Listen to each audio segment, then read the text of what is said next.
Audio check 1 2 1 2. I think we're coming in loud and clear.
Alright, clickety-clack, clickety-clack. Good morning, everybody.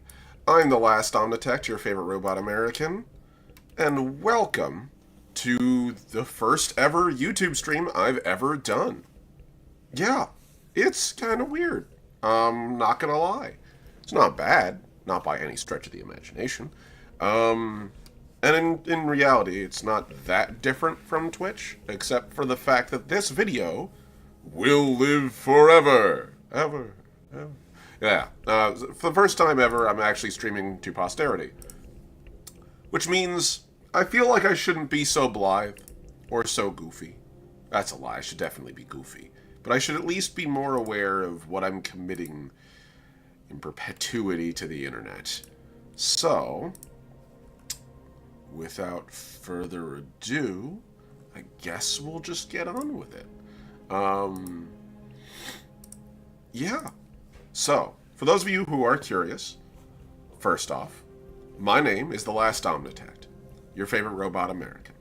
I am a 36-year-old illustrator and creator who's been making tabletop role-playing games, fan comics of various kinds, including but not limited to a Helldivers 2 fan comic known as Gentry Delon Ain't No Fascist, a Space Marine comic known as Brothers, A Tale of Treachery and Doom, as well as also my own tabletop role-playing game systems and settings and bespoke worlds, including what we're here to talk about today, which is specifically Legacy First Flight.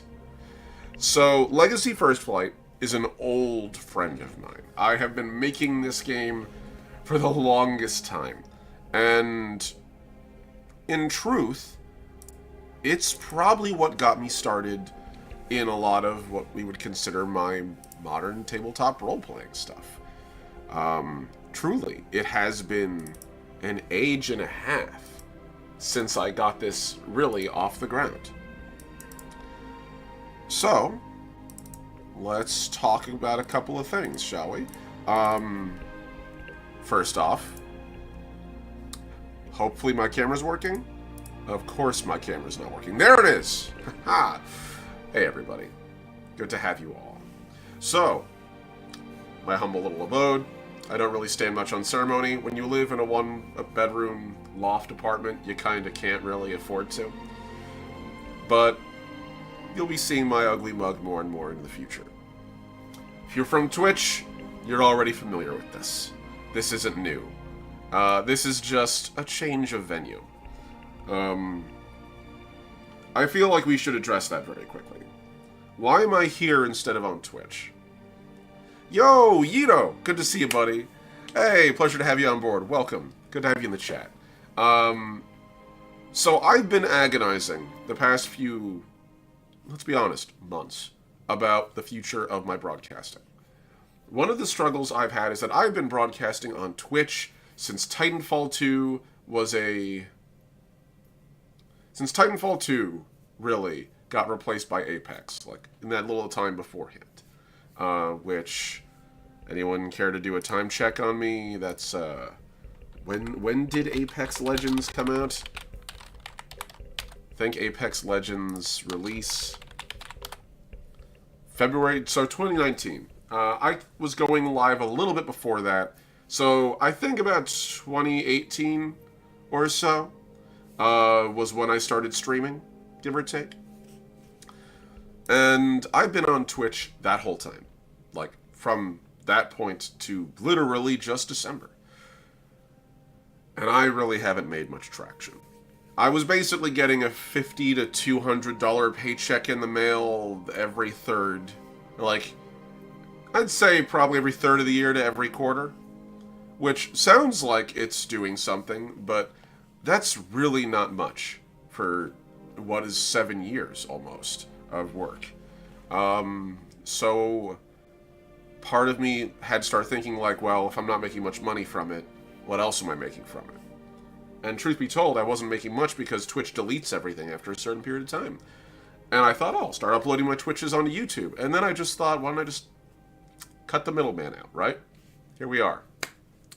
So, now that we've talked about that, and I've talked about the basics of the channel, which is I do largely world building, art streams, comic work. I will be also broadcasting my live Let's Plays, or my live, I guess, Let's Plays occasionally for video games, and actual plays of tabletop role-playing games, and those will be every Saturday, as we have 2 games coming up. Now, one returning this weekend, ironically, Legacy First Flight, as I mentioned. I actually have a live run campaign of that. So if you're interested in that, and my camera decides to come back on, I am noticing that is a slight thing about YouTube I need to optimize. The camera slide is a little slow. If you're interested in seeing that, keep an eye out. I actually have another broadcast coming this weekend. So Yeah. So, having done that little bit, let's see if I should have a link. Nah, whatever. So, I should just get to the world building, huh? Alright, so, for those of you who are currently in chat, genuine question. How much do you know about my Legacy First Flight project? I'm going to presume little to nothing. Which is fine.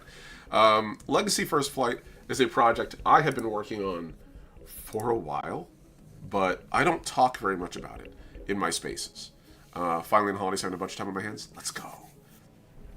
I don't talk about Legacy First Flight in all of my spaces. I should talk about it more, but truth be told, I don't like to just babble on, if that makes sense. So, Legacy First Flight is a game I started years ago. It's been 20 years. Barely anything about TTRPGs in general. Okay. Let's start with the basics then. I wasn't sure we were going to get to that point, but let's get to the basics then. Tabletop role-playing games. Everyone out there has played video game role-playing games, virtual role-playing games. Whether that's the most common now would be Baldur's Gate 3, which is a huge deal. Everyone knows about that game. I don't need to give it a preamble. But if you're familiar with Baldur's Gate, then you already know what a tabletop role-playing game is. Baldur's Gate, in fact, actually apes a lot of the mechanics of that system. The difference between a video game role-playing game like Final Fantasy or Baldur's Gate, where usually there's some mechanism, a randomizer behind the scenes, rolling a die digitally to determine whether an attack hits or misses, and usually using some combination of ratios and modifiers on an incredibly dense map of digital-like formulae to determine whether or not your Pokemon successfully hits a target, or whether or not, your limit break crits, or what have you. Tabletop role-playing games add randomizers the old-fashioned way. In fact, the oldest fashioned way. Let me lower this down because the sun is rising. I'm realizing it is getting exceptionally bright. I promise you, I'm Puerto Rican. I'm not literally brighter than the surface of the sun. Refocus my camera for a sec. There we are. Okay, so, pale though I may be, I'm not that pale. So, for tabletop role-playing games, randomization is achieved through the oldest mechanism. The die. This is the infamous D20 everyone always talks about. This is actually a comically huge one that I have from when I was a GM locally.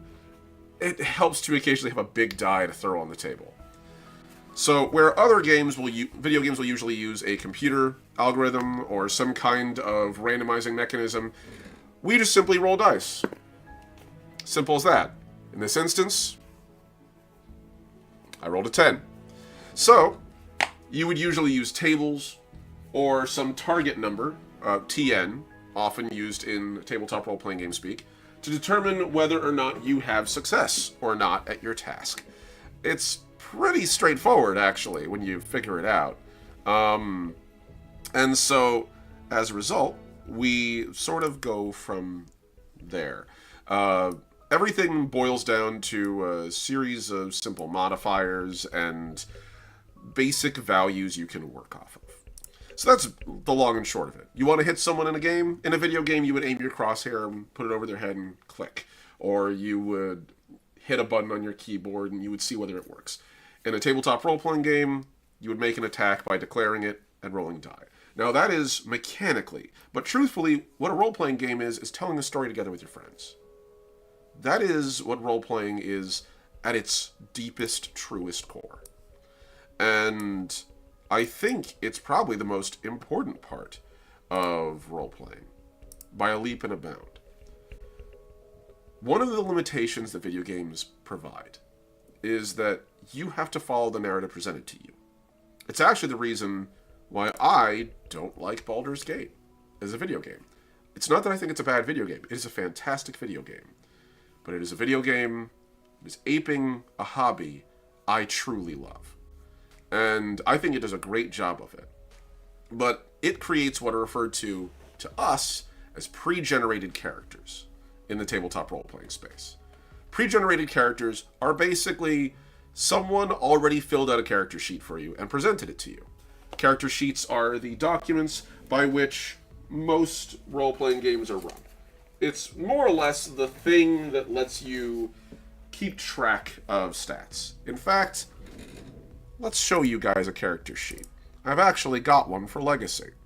Should be the Legacy 3 mark sheet, and we'll see if this transitions over properly.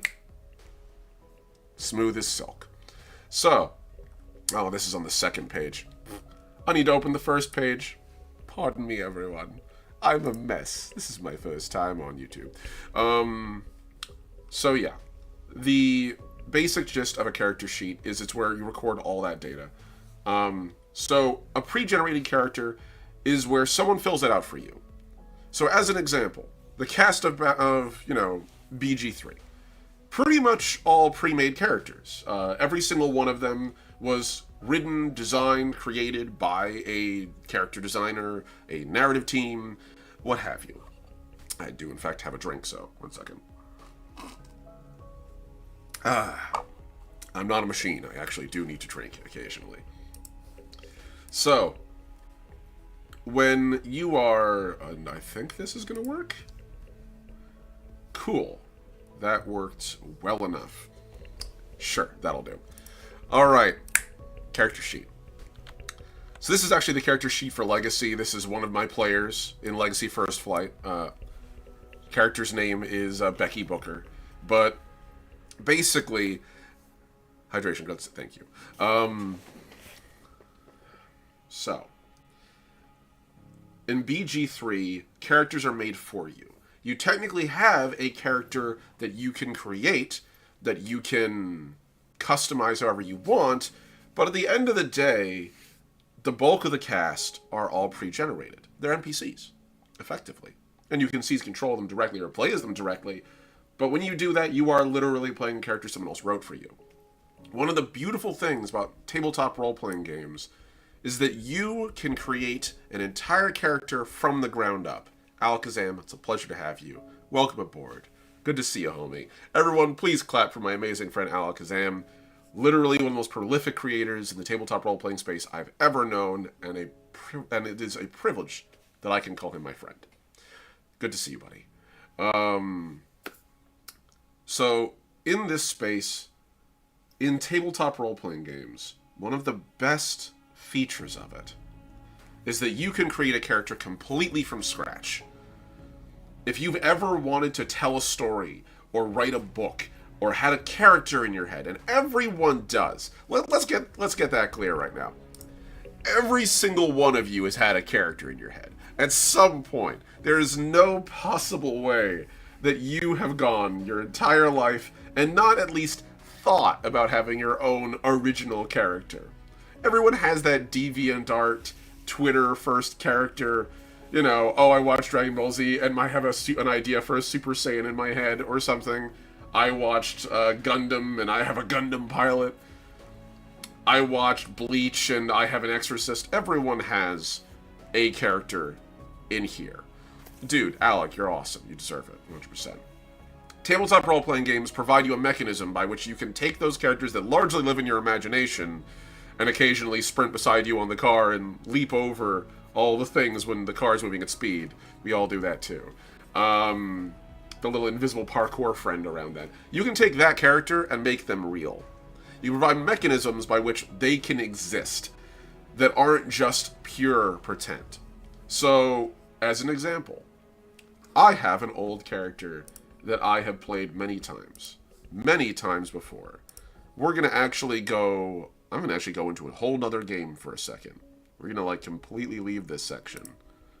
You guys can't see it because I'm flipping through all the menus on my end. But, Soul, pleasure to see you. Speaking of also truly vaunted creators in the space, Soul's Rolls. An incredible dude. One Wave High to Soul. Also, like, literally one of the most incredibly dedicated creators in the space I've ever seen. And also a good friend. Good to see you, homie. Truly great to see you. Like, literally also, if anyone out there needs to do promotions and stuff, hit Soul up. Soul's like literally the best promoter I've seen in our space, probably ever, that I've ever encountered. So, if we were to go to, say, I don't know, a bit of my guest shows, let's talk about a character I know at least one of you knows in the audience.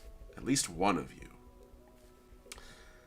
You see, before our friend showed up, and I'm going to make sure I do this right because I want to make sure I get this order correct. Before my friend Gentry DeLon showed up in his own webcomic about Helldivers 2, as you would all definitely recognize our boy. He's still wearing his winter seasonal stuff at the moment, but we can take that off and he's just wearing his usual gear. Before Gentry DeLon was the fascist fighting Helldiver character that you are all aware of and you all know and love, our boy actually started elsewhere. Turns out that Gentry is actually one of my, I think, longest running characters now in a space, in like any of these things. Let's pull this up here. Here we go. Oh, this one. So, before Gentry turned into a Helldiver, Gentry was a Lancer pilot. Hey, BSU, good to see you. Welcome in. Awesome. Another of my incredible peer creators and an awesome webcomic artist. Everyone, say hi to BSU. Gentry was a Lancer character from the incredible Orbital Dropkicks Lancer tabletop role-playing game. A giant mech role-playing campaign. And this is what he used to look like.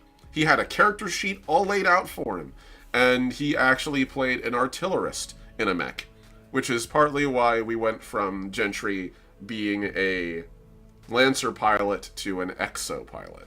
For those of you who are curious. Paul! Good to see you, buddy! Another one of my incredible players and friends, Ampersand Productions, also known as Paul. Everyone wave hi to Paul. Paul's actually one of the players on my tabletop role-playing campaign on Legacy First Flight, which will be coming to this stream this Saturday. So, everyone wave hi to Paul. Yeah, it's amazing. Everyone's trickling in. Truly, it's great to see you all. I'm already doing better on my YouTube streams than I've done on my past, 5 Twitch streams. Ugh. So, Gentry went from a Lancer character to a webcomic character. And not everyone can make that transition. Doing webcomic stuff is a lot of work. Gotta tell you, rewarding as hell, but it took me months to get from the start of my character's design to the end of Arc 1 to where Gentry is now, actually. Which I should open up over here. I believe Gentry's currently on, I think we're in Comic 18. Yeah, we just hit Comic 18. So, as a result, we have gone from midway through the year to now to Comic 18, every week dropping a comic, when I could. I had to take some breaks. But the thing with that is, it's incredibly time demanding, requires a command of art, and also, again, it's not collaborative. Which is why tabletop role-playing games are so incredible. Because I can take Gentry and bring him from a character that you all read about to a person you can interact with. That's basically what role-playing is. Role-playing is you and your friends sitting around a table or a shared digital space. I use Discord a lot. We tend to chat and hang out there and use that to do our role-plays. Pick up some dice, and for a while, you get to more or less act as a different person. Create your own role, and enjoy that, hence role-playing. Gentry's not even my oldest character. If you want to see my oldest character, at least in modern role-playing, I have him. He's currently here. Oh man, we're going on an old trip here. this is kind of like a preamble stream again. I kind of expected it was going to be. So for those of you who are expecting me to get straight to the point, this is my first stream ever on YouTube. I don't have a script. I'm almost never scripted. So I promise in the future I will have a better, like, I guess, guide frame. But today, we're off the rails. No, my oldest character is actually right. Please open. I want to find the good one. It's like, it's doing that thing where it's only showing me the... There we go. Should be Ashwell Brant. Where are you, the flock? Here we go. This is Ashwell Brant the Songbird. Ashwell is a rogue. Well, he was a rogue. He died and came back a warlock. We'll get to that. BSU, thank you. The way I do TTRPGs involves a lot of pizza and wasting time joking about life and getting distracted by making jokes. Gotta tell you, valid as hell, BSU. And in fact, one of the most important parts, because tabletop role-playing is a social, collaborative experience with friends. And that is one of the best parts of it. You and your friends get to hang out together and basically engage in free role-playing therapy for fun. Not that all role-playing is therapy, but it's very therapeutic. I would say almost all role-playing is therapeutic if done correctly. Ashwell is literally one of my oldest characters. He's been redone 8 to 9 different times with different faces and different forms. Hold on. Let's take the mask off of our boy here. There you go. And let's take the cloak off. There you go. So you can actually see what Ashwell looked like under the mask. Perks of having layers, I can fuck around with them. So, yeah. Ashwell's probably the oldest role-playing character I have in active circulation. Oldest of all? We're probably looking at... God, do I even still have a picture of him? I don't think we do. Wait, I do. I do have one. Say hello to a legacy character. That would be Orin Sulfanor Valen. Currently, an NPC that our players are encountering in Legacy First Flight. But he was actually one of my oldest characters, way back in the day. Don't all the characters we hold dearest went through one form of death or another at some points in their lore? I think every character does. And I think the characters that don't canonically do, they go through various deaths and rebirths. Especially if you play tabletop role-playing games and you like to reuse characters. I like to think of it as fighting evil in another dimension. And, sorry, that's a Last Starfighter quote. Cut a little deep there. What is it? Death is a primitive concept. I like to imagine them as off fighting evil in another dimension. So, yes, kill your darlings, right? So, that's what a tabletop role-playing game is at its core. Several friends get together at a table and agree to pick up some dice, pretend to be characters, and explore a setting together. The setting is usually provided by what we would refer to as a game master or a storyteller. Now, Legacy First Flight, and I'm going to close a bunch of these because holy crap, I've got so many. And actually, hold on, I think I actually just closed one of the ones I wanted to show very quick. I think that was Cyberpunk. Oh yeah, Ashwell also came back as another character entirely. This is Uptime, also known as Miguel Herrera. And fun fact, Miguel actually was one of the inspirations for Gentry as well, so hell yeah. You guys will... What software is that? These are 2 programs. Both of them are Affinity. So I have Affinity Photo and Affinity Publisher. Publisher is really useful because, you know, I'm writing tabletop role-playing game books. I do not want to save my changes. I do not want to save my changes.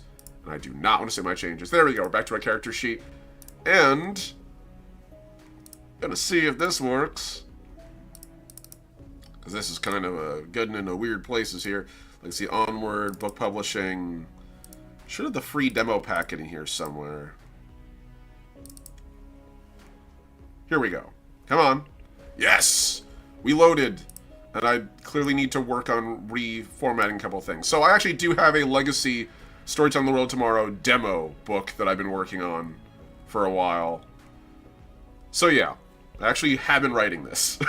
It is being written, but it is slow going, and I want to make sure the whole thing is written before I finish publishing it, because that's a whole nother ballgame. So, when you're playing a tabletop role-playing game, you and your friends sit around a table, and a storyteller or a game master, and this is why I got into this whole spiel about legacy. Storyteller is the term I use. These are the person who don't play a single character, but instead their job is to embody the entire world. So if you've ever sat around a campfire and had someone tell you a tale, that's storytelling. That's what a GM is. The difference between being a pure, like, storyteller on a campfire and a storyteller in a tabletop role-playing game is they turn to the people sitting around that fire and they say, what do you do next? And it's up to them to improvise. They breathe life into a static setting. So that is the long and short of what we are doing here, of what I am doing here. I'm very passionate about tabletop role-playing games. I have been for years, and I will be, probably for the rest of my life, because I genuinely believe that tabletop role-playing is one of the most incredible things you can do with a friend. You and someone else can sit down at a table and explore wondrous worlds, the like of which you've never seen, and truly do some incredible stuff. So, Legacy First Flight, if I may take a moment and just very quickly set the scene, since we talked about what a tabletop role-playing game is, where you have player characters who are played by people who are different. Basically, again, you are familiar with a video game role-playing game. You're aware what a tabletop role-playing game character is. Same thing. Just you have a paper sheet in front of you that basically covers all their stat lines. You and your friends explore a world that is conveyed to you by a storyteller. That storyteller embodies every single aspect of that world, from physical descriptions of the environment to the characters you interact with to the struggles you deal with. When my kids describe me as the GM, the other characters and the evil goblins are my characters. I love that. Honestly, one of the best ways I've ever seen it described is just doing it. Where someone just turns to the audience and they say, you're in a dark room. You wake up. Your hands and feet are tied to a chair. You see the flickering of light from underneath a nearby doorway. It seems like it's made of wood. The floor, maybe stone. It's damp. It's cold. You don't have much more than what you're wearing on you. And no one seems to be in the room with you, but you have a sense of dread as you slowly come to. Outside the door, you hear footsteps walking by. No one's stopping yet, but it's only a matter of time till they come to your room. What do you do? And that's role-playing. That's storytelling. And any reaction you have, I take from there. Now, that's the long and short of it. Every once in a while, when you tell a GM what you want to do, the GM might require a roll from you to determine whether or not you're successful. And they'll use charts and stats on your character sheet or in the game that you're using to determine your level of success. That's basically the gist. So, now that we've talked about what a role-playing game is, let's talk about different types of role-playing games. I'm not going to mention the big one. Everyone's familiar with Dungeons & Dragons. Dungeons & Dragons is to role-playing games what Band-Aids are to adhesive medical strips. It's the name brand. That's what it is. But that's all that it currently is, if I can be honest with you. It is but one system in a sea of thousands. And I highly encourage players out there, folks who are interested in role-playing, as fun as Dungeons & Dragons can be, and it has been in the past. One, I cannot condone its parent company, either Hasbro or Wizards of the Coast, for their incredibly hostile stances towards artists, creators, and players. And two, a lot of people want to take Dungeons & Dragons and turn it into a system that it isn't, which is fine. Nothing wrong with that. You're allowed to do what you want at your table. It's your table, by all means. If you just want to use the table, if you want to take the interior of the book and use it as a coloring book, it's your book. And I'm not going to judge. But if you want to play a game, usually someone's made something that's exactly what you want. You want to play Destiny 2 in tabletop role-playing game? Cool. There's this awesome game system called Numenera you might want to look into. Do you want to play Mad Max? Might I suggest that you consider Savage Worlds, which is a very fun, very easy, pulpy kind of game. Great for that kind of thing. Do you want to do a Gundam campaign? Might I suggest Lancer? There's so many great ways to do what you want to do. Keep an eye out for the different games out there, different settings, different backgrounds, different worlds, and they're all yours to play with. So let's take a moment and talk about Legacy First Flight, the system I've been making for way, way, way too long. So, if I can open my little intro page, because I actually have one.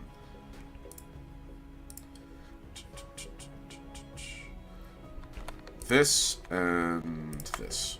Here we go.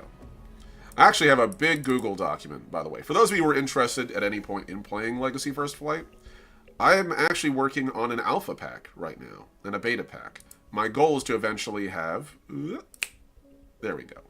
Come on, camera. Come back. I'm here. There we go. I actually do have a beta pack that I've been working on. This is the actual Google Doc. This is what my players get to see every time they fire up my game. And I won't pretend it's not extensive. There's a lot in here. And it's still in progress. And it's just the outline. So, don't let anyone ever tell you that tabletop role-playing games are easy. So let's take a moment, and I will regale you with a brief peek into the world of Legacy. Legacy is a science fiction tabletop role-playing game set in a futuristic era of adventure, conflict, and intrigue. It is a universe where huge colony ships push the edge of explored space to terraform distant worlds into gardens. A universe where regional struggle boils over into armed conflict as empires clash for the support of the teeming masses they encompass. A universe where jockeys clad in the dense fields of ablated particle armor and armored hulls of constructs collide with stunning force amidst a background of aerospace craft jousting at the edge of G-Lock and starships stitching empty space with trails of molten iron and the flash of directed energy weaponry. A universe where researchers and engineers wield the power of science like Promethean fire of the gods, and political operatives and negotiators fiercely compete for the hearts and minds of the galaxy. What you do will shape the galaxy forever. For our galaxy is as wild as the hearts of those who live in it. Don't seek to tame the stars, but learn to live as wild and as free as they are. And your life will, at very least, always be worth living. That, my friends, is Legacy First Flight in a nutshell. Set 400 years in our future, humanity is no longer confined to Earth. To be alive in this time is to cast your gaze up into the night sky and know that trillions of other sapient creatures do so on the surface of strange worlds all across the galaxy. It's to walk down the street and see your neighbor tending a hydroponic garden and not find it particularly noteworthy that they may be a 12-foot-tall eyeless giant or a huge millipede. It's to catch up on the news and talk about interstellar wars and galaxy-spanning trade, and do so with all the casual dismissal of modern international politics. It's to see the stitching contrails of atmospheric landers paint the skies and the silhouettes of massive starships eclipse the sun, and think of those wonders as commonplace. The galaxy is vast and full of adventure, and for those who wish to leave the comfort of their daily lives, they'll find it. Now, Legacy First Flight is a setting I've been doing entirely by myself. I have been developing it with friends, mind you, in the sense that I have players, and I've been running campaigns of this game since it was a little baby Savage World adaptation called High Caliber, at this point almost 20 years ago, if not 20. And they've helped me build this world in a lot of ways. A lot of small, immeasurable ways. Their actions have sculpted my setting, and I'm grateful for them. I will list all of them in the final book release as a big thank you. But where we can and how we can, right? Oh, also, for the record, just to make sure anyone out there who's not aware, y'all might want to subscribe to my YouTube if you haven't. Just saying, it helps a lot. You know the drill. Punch that bell, sock the like button in the face, yahar, Jacksepticeye somewhere cringing. It does make a world of difference. Until I get to a certain level, I can't monetize the channel. And while my goal is never to fully monetize it, it would be nice to have the option. So, anyhow. So, Legacy First Flight is set ostensibly 400 years in the future, where humanity has left its planet and we now live among the stars with the other species of the galaxy, in a large treaty organization called the Union. Now, for those of you who are unfamiliar with this, let's see, I should have a thing here. It's always something.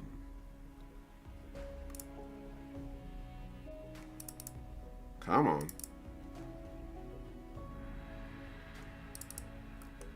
It's doing that thing where it's not letting me... Ah, here we go. The Union. There we are. The Union is the gathering of all sapient species in the galaxy. And right now, there's a total of 8 of them. These 8 sapient species are your player characters. So, or at least I should say, your options for player characters. So going from left to right, if I may. Perfect. So, we have the Acris. Large, bipedal, bird-like creatures, think hawkish humanoids, with wingspans roughly about, like, 12 to 18 feet wide, and standing on average about 7 foot to 8 foot tall. The Acris are stronger than humans, for the most part, and swifter by far. They are capable of incredible acrobatics, and they can actually fly. But they are still, you know, mortal, where they're not quite to the level of, like, elvish yet. That would be the Anazali. The Anazali are the most ancient species in the galaxy. They literally are, in most cases, several hundred years old, if not several thousand years old. They don't age beyond a certain point. And so, we get to the point of them being some of the smartest and most brilliant engineers, but also, unfortunately, the Anazali have a very spotty history. Very recently, and by that I mean 2,000 years ago, so for Anazali, that's pretty recent history. The Anazali used to be tyrants ruling the entire galaxy with an iron fist in a fascistic authoritarian society known as the Anazali Imperial. As a result of their rulership, the galaxy suffered a horrifying cataclysm, and only the Anazali survived that era. All the dozens of other species scattered across the galaxy dying, their empires obliterated. The species that you see here today are the modern species, those after the Anazali sought out new life and attempted to rebuild something new, something better, to learn from the mistakes of their past. The Anazali are definitely an interesting species. The Children of Iron, also known as synthetics. Children of Iron are our kids, and ours as in humanity's children. Humankind learned how to make artificial intelligence, and pretty promptly, after 200 years of trying to live with us, they left, leaving behind newer, simpler artificial intelligences known as symbiotic artificial intelligence, designed to cohabitate and live with humankind. Whereas those synthetics that we made first wanted their independence, and so left and returned about 50 years later as a fully realized species. They demanded access to the Union, and after a pretty sketchy period of negotiations, eventually were able to hammer out some understandings that made them proper citizens of the Union, at least to the eyes of most of the rest of the galaxy. They're young, they're brilliant, and they have a unique connection to technology no other species in the galaxy does. The Sylph. Saurian creatures of very interesting background. The Sylph are actually what we would call, there's like a term for it, and I know someone used it recently, and I've completely forgotten to write it down. They knuckle walk. They are technically quadrupedal. So the Sylph are incredibly interesting. They're the newest species of the Union, literally introduced less than 50 years ago. And the Sylph, as a species, being the newest members of the block, still look at the galaxy with starry eyes of a sort. For them, it's still a grand adventure. They have incredible reflexes and are surprisingly fast, owing in part to their quadrupedal nature, and also that their planet is constantly riven by earthquakes and chaos, which gives them an incredibly fast reaction time. Humanity. We are all familiar with humans. However, I feel humanity in Legacy deserves a certain emphasis. I don't like the idea of humans being the baseline. I think that's a thing that a lot of science fiction and fantasy does to its detriment. The truth of the matter is, we're not normal. None of us are. Have you met humans? Seriously, though, have you met humans? We're not normal. There's nothing normal about us. We are a bipedal pursuit predator. We've walked thousands of creatures to death. Millions, billions, trillions of creatures to death in the pursuit of our own survival. That's not normal. I believe every species has a thing that makes them incredible. And for humanity, it is our endurance and our ability to coordinate. We are, in Legacy, we die hard. That's the easiest way to describe it. Other species, they might have wings and talons, they might not age, they might be giant millipedes, they might be able to regenerate limbs, but humanity is unique in the sense that we endure a lot. Like, other species might be like, hey, you hear how Bob got in a car accident? Oh no, that's terrible. When's the funeral? Oh no, Bob survived. What? Yeah, he survived a car collision. Humans can survive car collisions? Like, that's kind of what we have in that. I like to describe us as all having action hero durability in Legacy. We also have a couple of other nice abilities, including but not limited to the fact that we are pretty willful as a species, and that makes us hardy in other ways.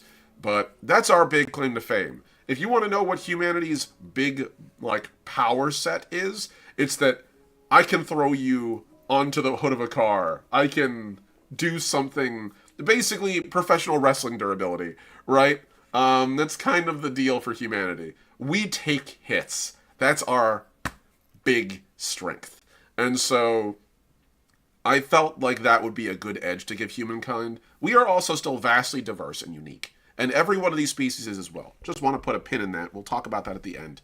But long and short, that's humankind's big, overarching, species-wide advantage. We have +2 to our endurance, which is a pretty huge deal, and we have +1 to willpower, also pretty big. So next, let's talk about the Clique. The Clique. I love the Clique. They're so fun. The Clique are perhaps one of the most alien of the alien species in the Union. These little guys breathe an atmosphere primarily comprised of helium and hydrogen, which is incredibly light. Which means that their voices are actually roughly around this era, around this, bracket, if not higher, or higher. Usually around here, though. The Clique as a species actually have a tripartite base sex system, as we would call it, where they have a whiff male, whisk male, and woo male. One carries the eggs, one carries the sperm, and one is literally a receptacle for the other two and the mixing pot. So those three create their reproductive cycle. They breed like crazy, and also on top of that, they don't live nearly as long as other species in the galaxy. Humans can live to roughly 200 years in Legacy, but the Clique, for all their advanced medical science, can only live to 60. However, in that 60 years, they burn so very bright. They are characterful, they are willful, they are intelligent. They have the ability to shatter steel with roaring, literally vibrating their book lung and their antenna to create concussive force. They can roll up like droidicas and curl around the area. They have the disadvantage of having paddles for hands since they primarily dig, and they have to eat by literally standing on their food like slugs, but they have a lot of fun little perks. I'm going to pause here and read the chat. Humanoid, how I despise the term. The Githyanki are quite superior to humans, Lizzo. Yeah. Oh god, I have so many things to say about the Githyanki, but that's for another stream. Oh, I despise the Githyanki. Anyway, the click share is striking resemblance. Did appearance to characters and Vangers. They're also so cool. Thank you, I appreciate that. Feel very much the same way about humanity. The homeworld games are especially guilty of this from Homeworlds 2 onwards. I think it's a common trope in science fiction, and I do want to take a little moment to talk about it since we did a little bit there, but in regards to that, I believe that human-centric thought is, right now for us as a species, probably a good thing to a degree. Humans are learning to humanize each other still. And I don't think that's a bad thing. But we don't serve that purpose by dehumanizing other things. And science fiction does that so often. Fantasy does that way more egregiously. Points in the general direction of every single evil species that Dungeons & Dragons gave us an excuse to genocide for the duration of its existence. But it's a pulp story, and it's a fantasy story, and certain tropes usually are allowed to play out because those aren't the focus. But in a tabletop game, in a narrative role-playing game where you can play as those things, suddenly it brings those into clearer focus. And what was a fun consideration of, oh hey, look, Aragorn shot another goblin. Ha, no big deal. Suddenly becomes a lot more distressing when you're playing a goblin. And you realize, so what's the difference between that and a person? And most RPGs go through great leaps of logic to try to explain how it's totally cool that they're pure evil or what have you. But in doing so, we often other them and turn them into proxies for the things we don't like in our world. Much like in the same way that we see racism and sexism and just general discriminatory vibes, those same vibes often apply and migrate onto these othered species, these othered creatures in fantasy and fiction. And I'm not a fan of that. It's also the same reason I don't use the word race. Real life shit has been attached to that world, to that word. I am Puerto Rican. I'm lucky in the sense that I pass as the whitest of white bread when I don't get sun. Give me about 20 minutes on a beach, and I will be very visibly Hispanic. And yeah, pretty much BSU, not a bunch of real life racist tropes that are the basis of D&D races. Now there's a whole thing about that. To the point where even D&D doesn't call them races anymore, they call them species. For every one of my projects, they've been species for over a decade, because I hated that term. And I can promise you this. If I make a sapient species in a game, my goal is to make them 1, playable, 2, empathetic. The word I use is sapient. Not sentient, because that's a very weird word. Sapient. Human enough in the ways that matter. Possessing of a soul. That is the word I use. That is my take on it.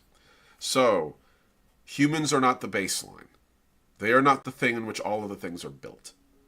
We are residents of the Milky Way, just like everyone else. The Acris have wings. The Anazali don't age. Synthetics literally see the digital world as if it were a part of their daily life.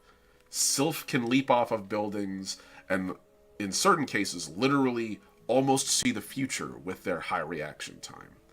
The click can roll and roar, and humans, we endure. But all of us are sapient species together. There's a reason why when I was deciding what to name our big galaxy-wide treaty organization, I chose the word union. Because we are together in it, at the end of the day. So, big emotional spiel aside, that's my promise to you. I promise to you I will do my best to fight those kind of tropes. And if I ever fail, remind me. Point it out. Shoot me a message. I want to hear it. Because my ultimate goal with Legacy is I want this to be an open source game people can purchase and play. I want people to be able to sit down with the demo game and make whatever the hell they want. I want everyone's own games at home at Legacy to be canon. Because they are, in my eyes. They're as valid as mine. And I would love to hear what people do with it. So, anyway, the Click. They're fun. I love my little weird bug boys. They're bug boys and girls and hims and hers and theys and thems. Non-binary pals. I love them so much. They're one of my favorites. Actually, fun little detail about their design. Actually inspired by lobster tails. I used to work seafood for a long time. And handling lobster tails was one of the weirdest things because they roll up so perfectly. And I was like, that is such a cool biological feature. I have to do it. And so there's the Click. Next up, we have the Oraname.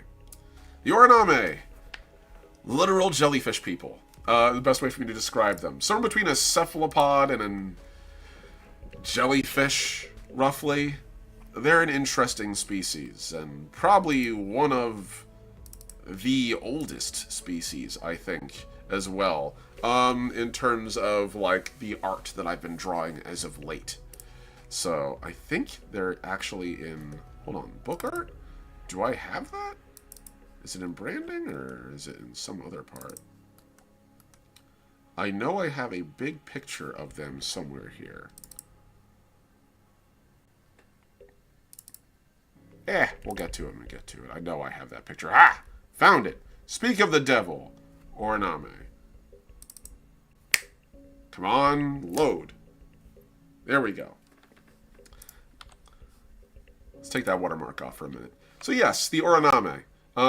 These guys are unique in the fact that, one, they're the only major aquatic species in Legacy, and two, they also have a very distinct, unique natural ability. Besides the fact that they have no bones and they're a pneumatic species, they literally move like octopi do, kind of like sucker walking everywhere, and their whole body physiology kind of can change. So the Oraname, when I say straighten your back to a human, we sit up straighter. When I say straighten your back to an Oraname, they can literally stretch themselves out an extra 3 feet and totally change the way they distribute their cytoplasm inside their body. The biggest advantage the Oraname have is that if humans die hard, Oraname don't die. Not really. Or they have to die multiple times. Basically, Oraname have an incredible ability to regenerate. You could saw an Oraname in half, bisect them, basically obliterate them to where only about, I think it's a sixth of their body has to remain, and they can reconstitute themselves from that. Doing so, however, puts them into a comatose state for the duration. It takes several hours, and they can usually only do that once per day. They only have enough nutrition in their body to really do that once. After that, you start getting into issues. But the Oraname, if you ever wanted to play Wolverine, in Legacy, Wolverine isn't a short Canadian guy with adamantine steel in his bones. It's a 4.5 foot tall blob of jello with 4 eyes that likes to drink kelp, basically. That would be the Oraname. I love them. They're fun. And then finally, we have the Shrike. The Shrike are, I believe the term I came up with is tetrabrachial. They are large, sightless saurians. And I say the term saurian vaguely because that refers to our animal kingdom, and this is an extraterrestrial life form, so they don't really fall under our purview, but you get where I'm coming from. They are massive, eyeless predators. Standing roughly about anywhere from 8 to 10 feet tall, they are the largest creatures in the Union by a leap and a bound. That's one in full armor next to a human in full semi-powered armor. That human is currently standing at like 6'3", and that Shrike is easily a small Shrike. That is like an adolescent. So, the Shrike, as a species, have a number of unique traits. One, they echolocate, hence their complete lack of eyes. That's partly because the world they're from is hot and deserty and constantly blowing with dust. And so echolocation actually became a better solution for sight or perception than eyes did. They also do smell, but primarily their sense comes from their ability to echolocate. So they don't have eyes, but they do have a melon where their brow would be, much like a dolphin or a whale would have. 2. Again, they're tetrabrachial. They have 2 separate sets of arms, a detail that not everyone notices on this picture, but yes, they do have 4 arms. 3. The Shrike are incredibly strong. Phenomenally so. If you're looking for the equivalent of Klingons, they're about as close as you're going to get in this setting. They are ridiculously physically powerful. In this setting, there's this type of powered armor known as hard suits. They are powered armor in the Fallout sense of powered armor. Not like I'm wearing a fun skin-tight spandex suit that just happens to give me some defenses. No, we're talking strong enough to rip the armor off of a mech inside of that. Shrike start almost that strong, right out of the gate. Now also, the Shrike have a unique trait in the fact that their culture is perpetually in a state not of war, but of conflict. They refer to their culture as the Ascendancy, in the fact that they have ancient houses stretching back millennia, and these houses, ruled over by lairds and by keepers and by other various warriors, are constantly jousting against each other for political power. The 5 most powerful houses form the Ascendancy, which is their government. And so as a result, you have a species that is in a perpetual state of political shift. These are the 8 plaguable species of Legacy. These are where we start. And so, as the 8 members of the Union, these 8 different species comprise literally trillions of life forms across the galaxy. The Click alone have over 1 trillion citizens, just to themselves. So, and also I had to mention again, they reproduce very rapidly, so, So, we've talked about the basics of the setting now. I feel like we have done a pretty decent job of expounding on that. I'm going to take a look and see how far have we been going. How long have we been going? It's hard to tell. Okay, here we go. Okay, so we've been going since 11. We're going to go to 1 today. I just want to set myself a little limit. So 2 hours, that's the goal. 2 hours. At 1 I tap out so I can get back to working on the comics. And also on what we need to do today. So, we've talked about the general basics of the setting now. Let's talk about, or at least the species, let's talk about the space part. This is a space opera, after all. Let's talk about space. So, space travel in Legacy is not the same as you would probably think of in settings like Star Wars or in Star Trek. Instead, spaceflight in Legacy is achieved, interstellar FTL speeds are achieved through a rather unique set of technologies. Space folding and gravity drives. So, for those of you who are unfamiliar with what I'm referring to or what that would look like, let's open up some images. Okay, so, starships in Legacy are large. They are not smaller craft. Smaller craft can be spaceships. Those are things that just go into orbit or around a solar system. But to actually go interstellar distances, you need a starship. And starships are defined by having what would be referred to as a spacefold drive. Spacefold, if you're not familiar with what that is, oh, don't worry. You'll find it very familiar. If you've ever watched anything, I'm going to pause music so we can actually see this for a second. Boop. If you've ever seen the new Battlestar Galactica at any point, you are familiar with what it looks like. What it looks like when a Battlestar teleports. I'm going to pause this for a second. Here we go. So, space folding, if I could use this little clip from Battlestar Galactica without any audio so that I don't get claimed. That's right, YouTube. We're just going to pop through this. So, space folding is where you bend space and time and instantaneously teleport from one point to another. That is how space travel works in Legacy. Now, there are a couple of issues with it. One, it takes a great deal of energy, so most starships take a while to charge up and safely store and use that energy. Two, and I want to make sure I get this right. Here we go. So that's one. And I'm trying to find the exact bit. Okay, cool. This'll do. That's one. Two, space folding is not light. It is not a tiny thing that happens. Instead, there is a concussive force that is involved. Space folding, in order to achieve its method of teleportation, literally creates a safety zone, roughly about a kilometer around the starship. It's a bubble, about just as large as the starship, plus 1 kilometer, in a perfectly spherical shape.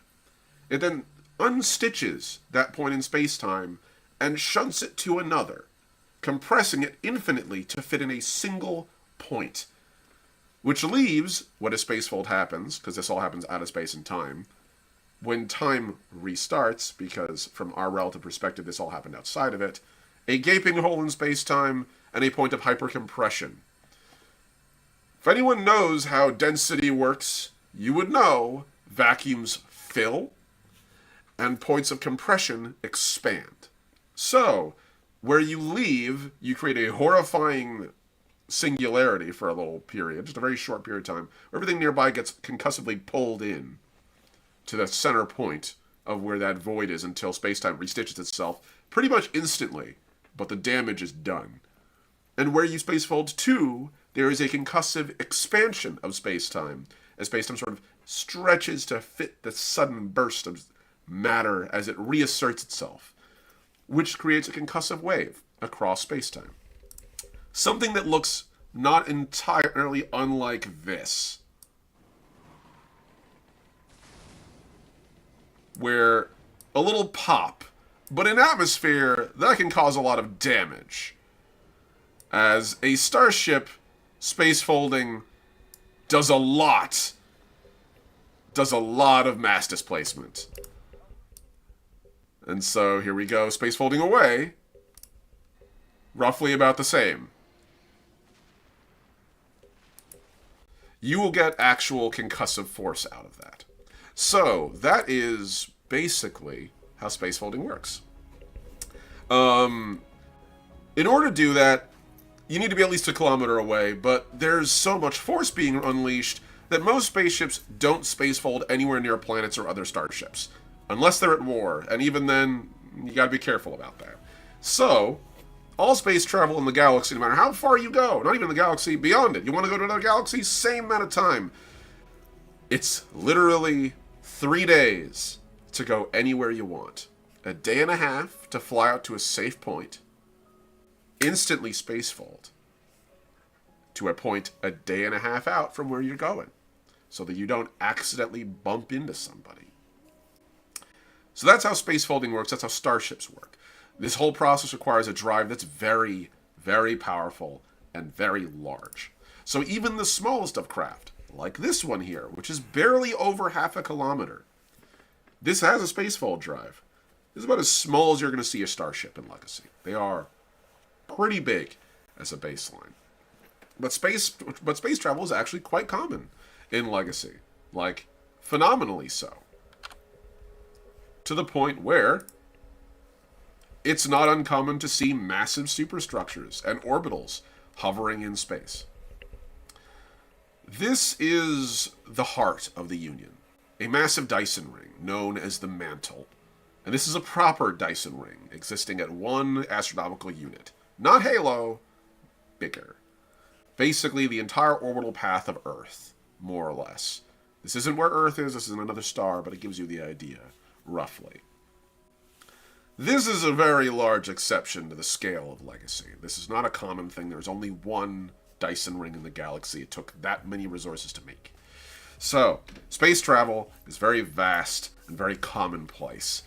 It is very frequently utilized, and you can get basically anywhere you want in the galaxy on what is the equivalent of an airplane ticket. So, that's space travel. I mentioned constructs earlier. Let's talk about mechs fast. Because, well, it ain't all just about spaceships, of course. Every once in a while, we have machines. We have warcraft. Constructs are unique in the sense that this is basically my term for mecha in Legacy. Anything that would fall into that weird vacuum of humanoid or non-humanoid pilotable machine falls under the term walker or construct. Technically, you could go even further if you wanted.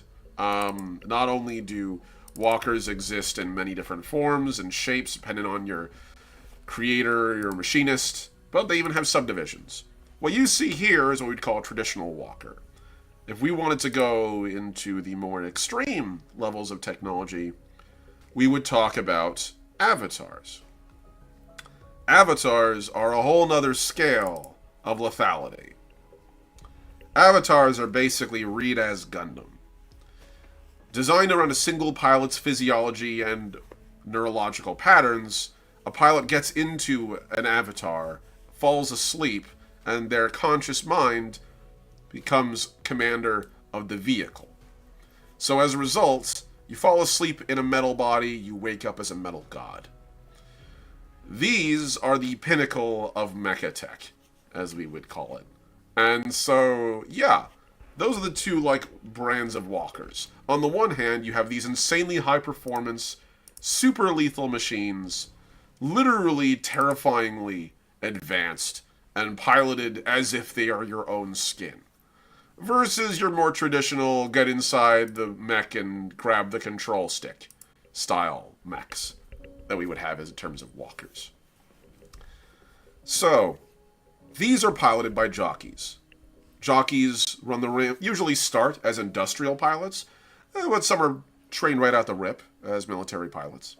And over time, they gain their skill sets and can apply them to all sorts of vehicles. One of the starting, what we would call player classes of Legacy, which we don't really have a class system in Legacy, we have what I call a career system. Basically, it's what's on your resume up until now, and after that you can do whatever you want.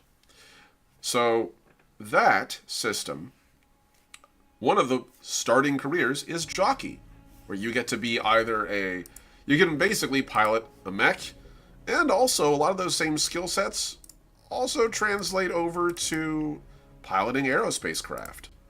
Because it's not all just, it's not all just giant robots. Sometimes you get to pilot yourself aircraft. I really need to finish the Origami Isopod. I really like that design. I have gotten slack on drawing the airships and the aircraft. I need to do more of that. So, all this handled now. I'm going to close all these. No, I don't want to save this. I'm going to get a lot of, do you want to save this? Come on. Here we go. Cool, we're officially back to where we started. More or less. No, I don't want to save this. And we are good. Cool. So we got the basis of technology down. In terms of our economy, we have a credit system known as the Current System, managed by the Union's Intergalactic Bank, also known as Mantle Intergalactic, MIG Bank, everyone commonly calls it. The Current is the equivalent of gold, or the modern dollar. It is the standard to which all currency is built off of. As a result, anywhere in the galaxy that you go, whatever their regional currency is, it translates 1-to-1 into current, as it is backed by current. Current depreciates its value if it's hoarded. So billionaires and trillionaires can exist in Legacy, but they have to be spending money, or else their money will lose value at an incredible pace. Likewise also, if you're looking for what the equivalent of dollars and cents are, you have charges, which is like what a dollar is, and you have decimals, which is what the 100th of a charge is. So there you go. When I say 1.10 charges, or, 1.1 charges, that would be 1 charge, 10 decimals. Pretty easy. So, all this is the greater galaxy. let's hone in a little bit on our locality where we're actually going. And that, my friends, would be the Avanti sector. That's where our campaign story takes place. So let's zoom in a little bit. Just get it a little closer to the ground, you know? And let's talk about... Come on. Here we go. The Avanti sector. So, the Avanti sector, the jewel of the outer expanse, is a little union fiefdom on the edge of space. It's still being established. Sectors are kind of how the galaxy is divided, and there are literally so many stars in the galaxy. There are a crazy number of sectors as well.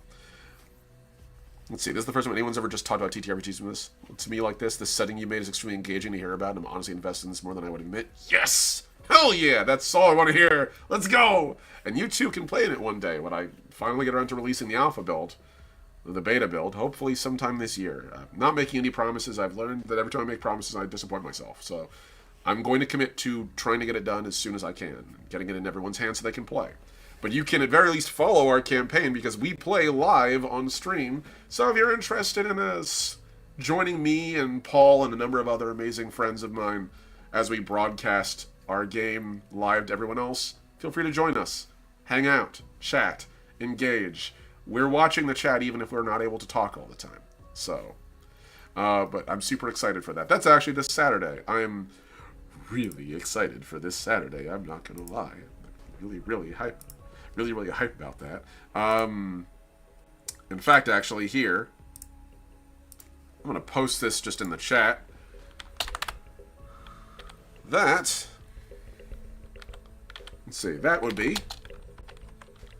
our ActualPlay campaign.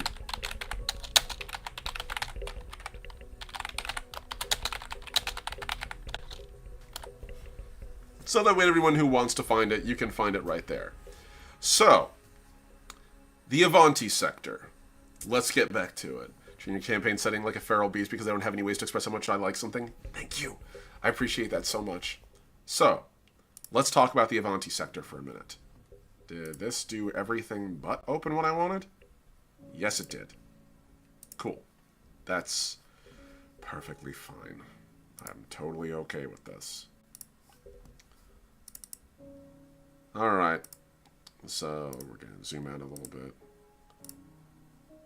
I guess it's under OBS. I guess it's under the landscape sketchpad? That can't be right. That's definitely not correct. Oh, that's right. It's under NPCs. Duh! Here we go. So, the Avanti sector. Some of you guys might actually recognize some of this art. By the way, that's a hard suit, in case you're wondering. That's what a hard suit looks like. Right there. Right there. There we go. Alright, so let's pop this off and go to the general Avanti sector. So, as far as the Avanti sector goes, and I probably can get rid of that weird background gesso. Here we go, data file template. We can turn that off. There we go. So, the Avanti sector. The Avanti sector is a vast area of space. It is not a small thing. It is roughly about, give or take, 74 stars in its internal expanse. And if you want to know the full measure of stars, including its free marches, add an extra 235 onto that. So we're looking at, give or take, 309 stars within its expanse. So that's 309 stars, literally on the opposite side of the galaxy from us. For those of you who are intrigued by what the term would be scientifically, the term would be antipodian to Earth. Antipodian being on opposite end of the galaxy. So spinwardly antipodian and far farther rimward than Sol is. Literally on the edge of the galaxy. The Avanti sector is no small place. However, the Avanti sector isn't fully established. It's existed for a better part of 100 years now and outside of its name, but the issue that the Avanti sector is struggling with is its formation. Most sectors in the Union only require a couple baseline things. One, the people need to want to be a sector. 2, they petition the Union. 3, they have a centralized government, the Union, the greater galactic power at work here. Remember, as we pop over to this, these guys, they want to have a government they can work. Yes. So, these guys want to have a government they can directly interact with. Problem is, the Avanti sector doesn't have one government. It has 3. Technically, it has several thousand, but we're going to start with the 3 that are the relevant ones to our campaign. As our player characters are playing Voyagers, we'll get to that, and I've been assigned to the Avanti sector to try to negotiate it and sort of figure it out. These 3 sub-factions are as follows, as I turn that off and turn this on. So, these major factions within the region are the first folks who are present, the communes of Camino. So, the Common Ocean people, if we can flip that off, here we go, and the communes of Camino. So, space is pretty big, right? It's pretty massive. Having an overarching government can be difficult. And in the galaxy of the galaxy of the Union, the galaxy of Legacy First Flight, terraforming is vast and commonplace.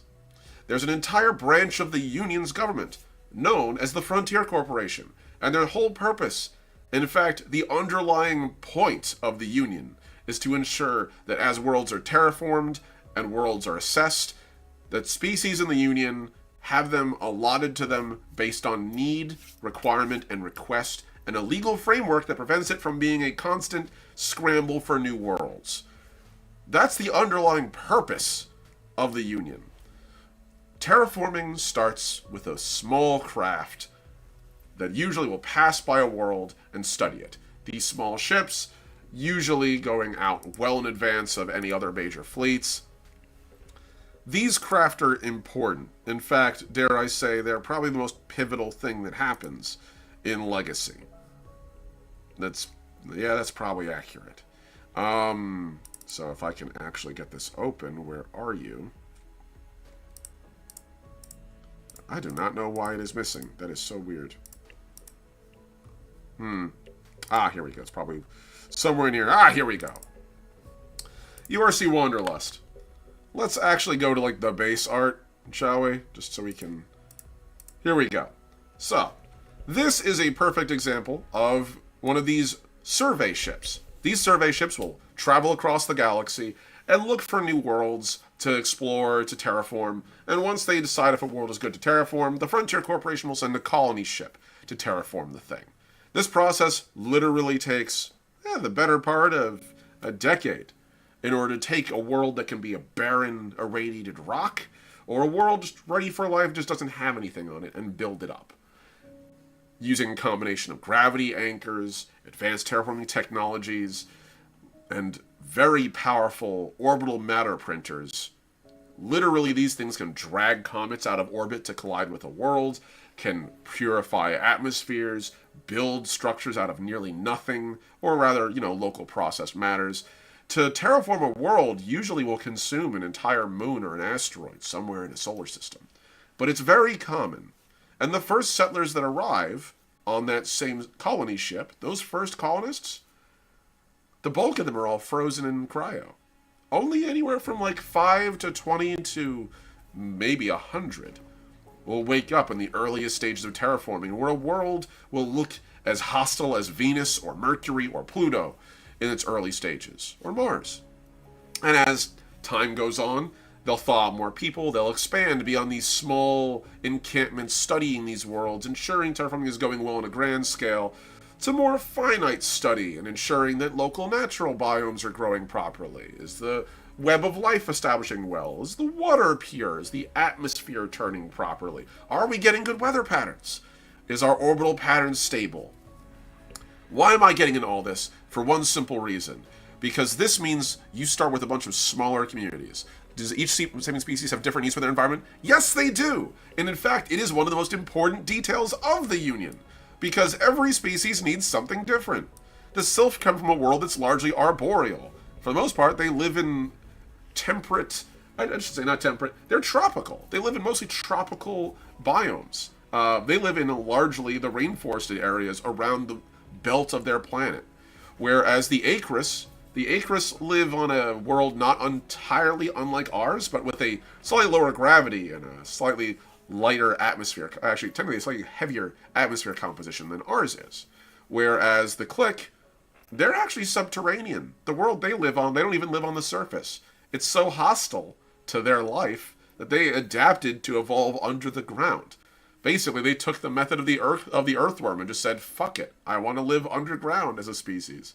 Which is why they have paddles, and their teeth actually don't eat. They absorb through the ground, like slugs. That's just how they evolved. The Origami require worlds that are highly aqueous, and the Shrike come from extremely hot desert worlds. Every species has their requirements. Yeah, exactly. They need water. Technically, different species can often live on the same world, roughly. There are certain limitations. The Shrike tend to live at an average temperature, roughly about 180 to 200 degrees Fahrenheit, but they can tolerate temperatures all the way down to roughly about 85 degrees Fahrenheit without too much worry. Like, they still might need, like, jackets and clothing, and they dress warmly at those temperatures, but they can totally handle that. Likewise, Origami prefer cooler temperatures. They tend to stick roughly at around, like, anywhere from 50 degrees to 70 degrees on average. Sort of human range, but in water that can get significantly colder. They can even get to Arctic temperatures. So Shrike and Origami often can't live together. But other species can. Sylph and Shrike actually can both live in similar environments. The Shrike tend to just live in the hotter desert climes, and the Sylph tend to live in the more forested areas. The Click technically can live damn near anywhere because they burrow underground. So for them, they're totally at home, burrowing into asteroid fields and pressurizing it so air doesn't escape. Origami will often live on the same worlds that Sylph, humans, and Acris do. They'll just live in the water. And so, put a sweater on if below 85 degrees? Yeah, exactly. So every culture has their own way of adapting. And while we do share climates together, oftentimes, the important thing is to determine what's needed, not what's ideal, as that's very often not the case. Not to mention also, we talk about these species as if they don't cohabitate. But the Union has what we would refer to as homeworld governments, which is, the 8 major galactic powers that represent those homeworlds. Or in the case of the Anizali, what's left. Since they lost their homeworld, they have what they refer to as the remnant fleet of the Anizali. Those 8 core governments represent a very small chunk of the population. The majority of the galaxy is actually cohabitated shared colony worlds. And those colony worlds are chosen and established by the Union. And they have their own regional sector governments. And they operate independently. It's very common to live in these cohabitating settings. Hell, even on the homeworld governments. There's Shrike and Sylph and Acris and children and Click that live as humans. They literally live under the umbrella of the Commonwealth of Humankind. And technically, as a result, they are humankind citizens. And so are given all the rights and exist because they like to live there. Intermarriage is extremely common. Being friends with people that are different than you is very normal. And so this is an important part of the Union. Now, why is all this relevant for the terraforming? One simple reason. Why is it relevant to the communes? Because the communes are those terraformed worlds. They are, for the most part, worlds on the edge of space where the Frontier Corporation basically came through what would eventually become known as the Avanti Sector some 100 years ago and just started terraforming a bunch of worlds. It was a cluster of worlds that were all very rich and ready to go. But not a lot of them took off very quickly. And there wasn't a lot of interest in them. It was very far on the edge of the galaxy, and while there's a lot of people looking for worlds, they're looking for them in places where they're more relevant. So, for the communes, they kind of were just sort of left alone for a while. And so you have these small settlements on these worlds where these initial research stations started, and they just never grew. They didn't really expand too vastly. Instead of turning into cities and nations, they turned into dozens of thousands of villages scattered across all these different worlds. Kamino is just the largest world within its expanse, under the influence of the communes.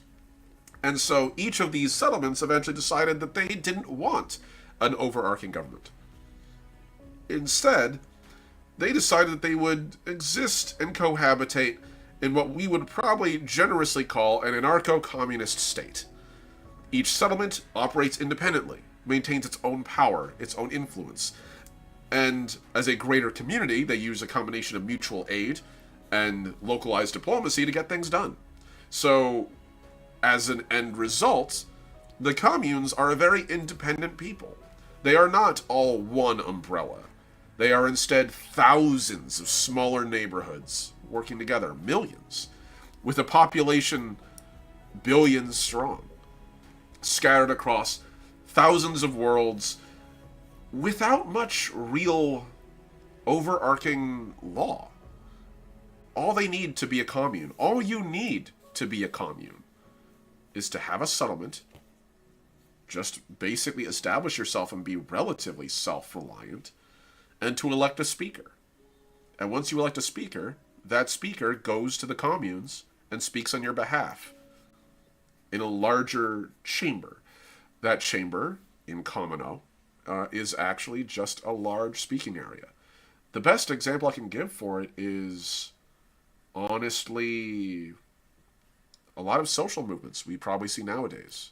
Actual grassroots movements, where you have large numbers of people working together to get things done, but they don't really have a strong overarching government. Instead, each world might end up working in tandem with one another, and often larger settlements will shelter and protect smaller settlements, and vice versa. The larger settlement needs things, the smaller settlement will help, but it is far more of a casual arrangement. And they chose this. I'll read the actual description here, just to prevent myself from rambling on for too much longer. The communes of Kamino were the first Avanti power to rise, when the settlers of the Avanti sector agreed to cross-settlement cooperation agreements. They maintain a trade hub and a political center in the core world of Kamino, quote, the world of crossed paths, name pronounced Camino. It's actually derived from Spanish. They have a local Creole variation. It's primarily composed of smaller settlements scattered across vast worlds, with intentionally smaller communities working in tandem. These villages, usually holdover communities from early terraformer settlements, are created and dissolved as populations rise and fall and migrate freely among neighboring settlements. There is no central military structure, but rather each village maintains a garrison militia which calls to arms as needed, as well as a small flotilla of military starcraft. A small militia to protect themselves. When the Kaminoan communes need to mobilize in response to larger threats, villages will coordinate cooperative action between multiple militias and will often run command through an allied squadron of flagships via a teleconference or through Kamino itself for truly large actions, which is frequently abbreviated as Kamino Command or CANCOM. So, the Kaminoan people come in many different little sub-flavors. We're just going to pop through them really fast just to make things easy for us because we have a lot of work to do and a lot of things to talk about. So, sub-factions. Let's start with... Are you invisible? Here we go. The Oradore. So, where most communes sort of view themselves as small villages and operate like an extended family group, others see these as gathering points. They are more than just a small independent place, but they're a place of travel, a place of commerce, where people come to gather. People who live in these intersections, they often view themselves as part of a greater whole. And they believe that these communes are made strong not because of their independence, but their interdependence. Unlike a lot of other Avanti, these activist communes don't seek to unify the Kaminoan people under one rule, but rather speak to the many shared values of the communes and guide conversations to action. These Oradore communes are viewed as the voice of the region, and as organizers and coordinators. Basically, they use their status as travel hubs and cultural crossroads to establish alliances and partnerships. They view the communes as a group project, and they often are the first to speak about sort of unity in the face of adversity. So these are the Oradore. These are the loudest speakers, and as close to the greater leadership of the Kaminoan people as you're going to find. The next ones we're going to talk about are the Columna. Now, the Columna are interesting in the sense that these are breadbasket, prosperous settlements. These are settlements that, for them, they have plenty. And as opposed to building a fence, they build a bigger table. Other communes often depend on communes. These specific calumni, they believe that their calling is to assist others, to be the breadbasket, be the support of others. They often act as the leaders of mutual aid movements. They act as the providers for the sector. And while they don't often use their voices because they often find it distasteful to give and then sort of demand something in return, instead, they build a lot of subtle alliances where people sort of turn to them frequently for supplies, and they themselves are happy to give. It's sort of like having, it's not like saying you owe me one, but kind of like having a dependable friend that you establish a relationship so strong that if they were to ever ask you for something, you would do it, just because you want to help them. So we have Oradore communes, Columna communes, Corsairs. Corsair communes are fun.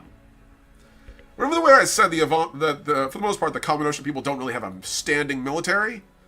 That's a bit of a lie. Instead, they have Corsairs. Corsair communes are communes that believe so strongly in the defense of the Common Ocean people that they take their local militia and they allow them to stand as a greater defense of the region. But of course, they can't do that.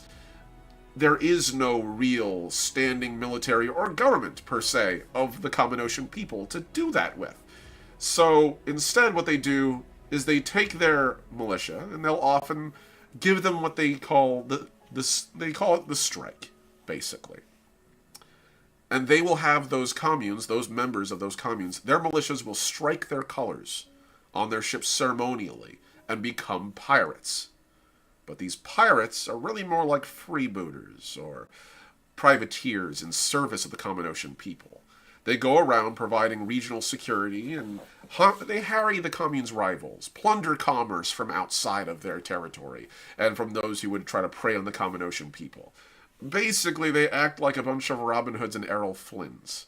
They are the teeth of the Common Ocean people. And while each militia locally has usually a ship or two of their own, Common Ocean Corsairs gather weaponry and technology. For them, they believe that to keep their people free and independent, you need a ring of blades, or at very least, daggers scattered amongst them. And the Common Ocean Corsairs would describe themselves as those daggers. So, in a way, Common Ocean Corsair communes, they don't believe themselves, and they often will swear they're not Corsair communes, because plausible deniability. And technically, those guys struck their colors, right?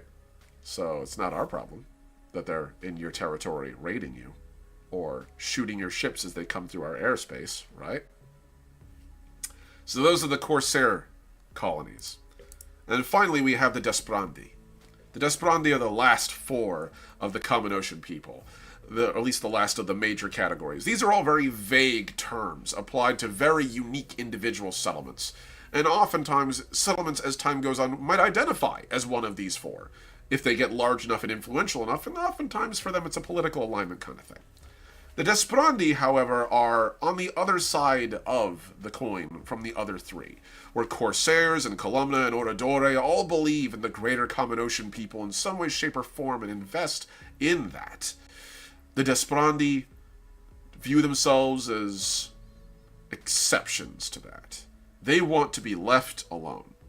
If Communo is basically a grand neighborhood of many different smaller houses, these are the ones that lock their doors and intentionally don't talk to you. They're the ones that want to be left alone. They believe that their independence is so valuable that even the other Common Ocean people are not something they wish to interact with. Now, many of these Desperandi communes, they aren't just needlessly belligerent. Many of them are refugees from greater wars, or those who've been preyed upon by outside forces, or just struggle in various other ways. And for them, it's a reasonable request. But the Desperandi are usually the first to speak towards the importance of the independence of these settlements.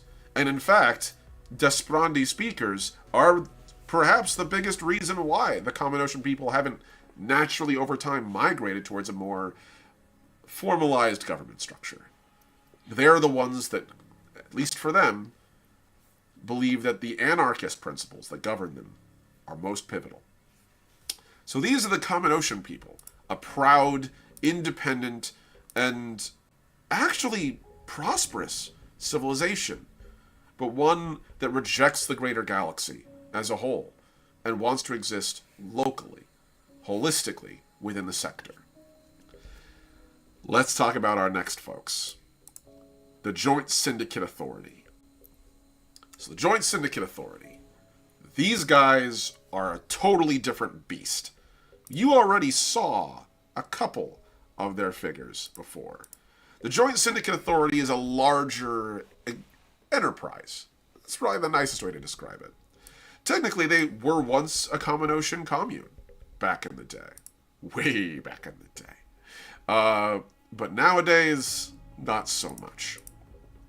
A smaller commune within the region known as the Lavarans, or Lavara, rose up on a world with an incredibly toxic atmosphere, but an atmosphere that they realized they could process to create engine fuel for starships, which they began to do so at great volume.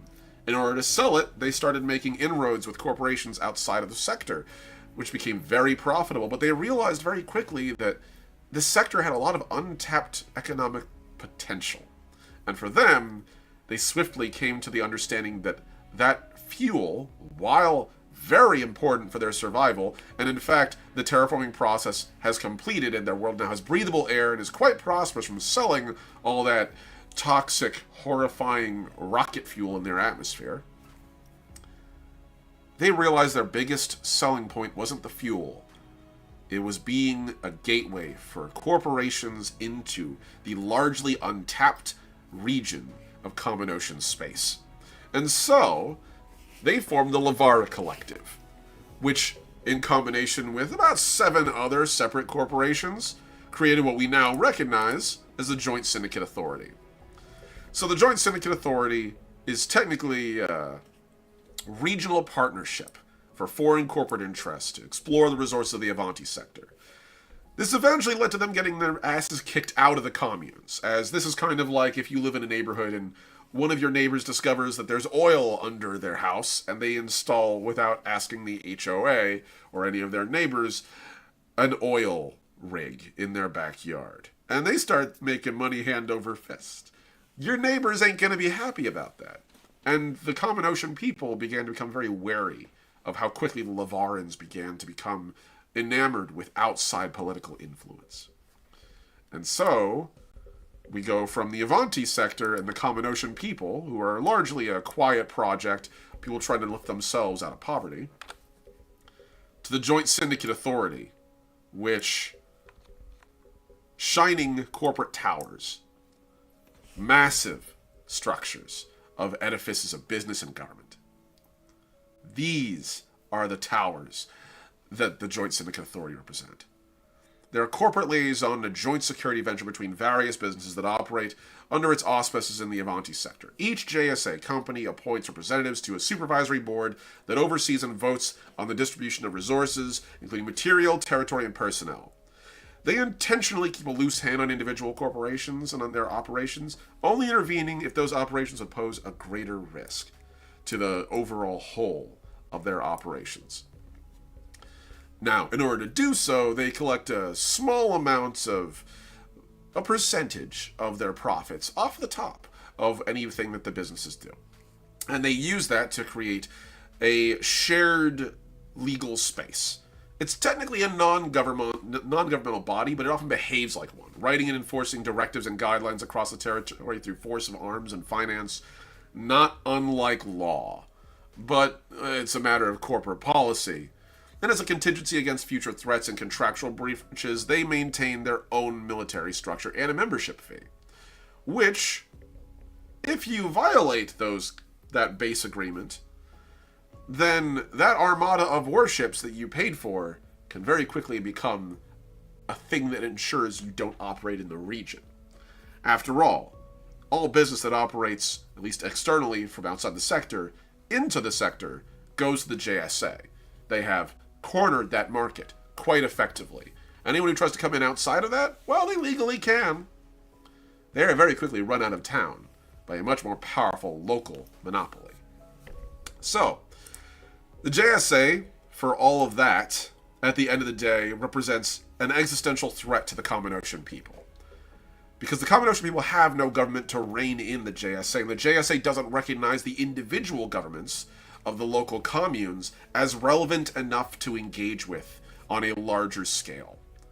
This has led to the Joint Syndicate Authority plundering a lot of Common Ocean worlds, and the Common Ocean people striking out at JSA targets, creating a cold and often hot war between these two groups.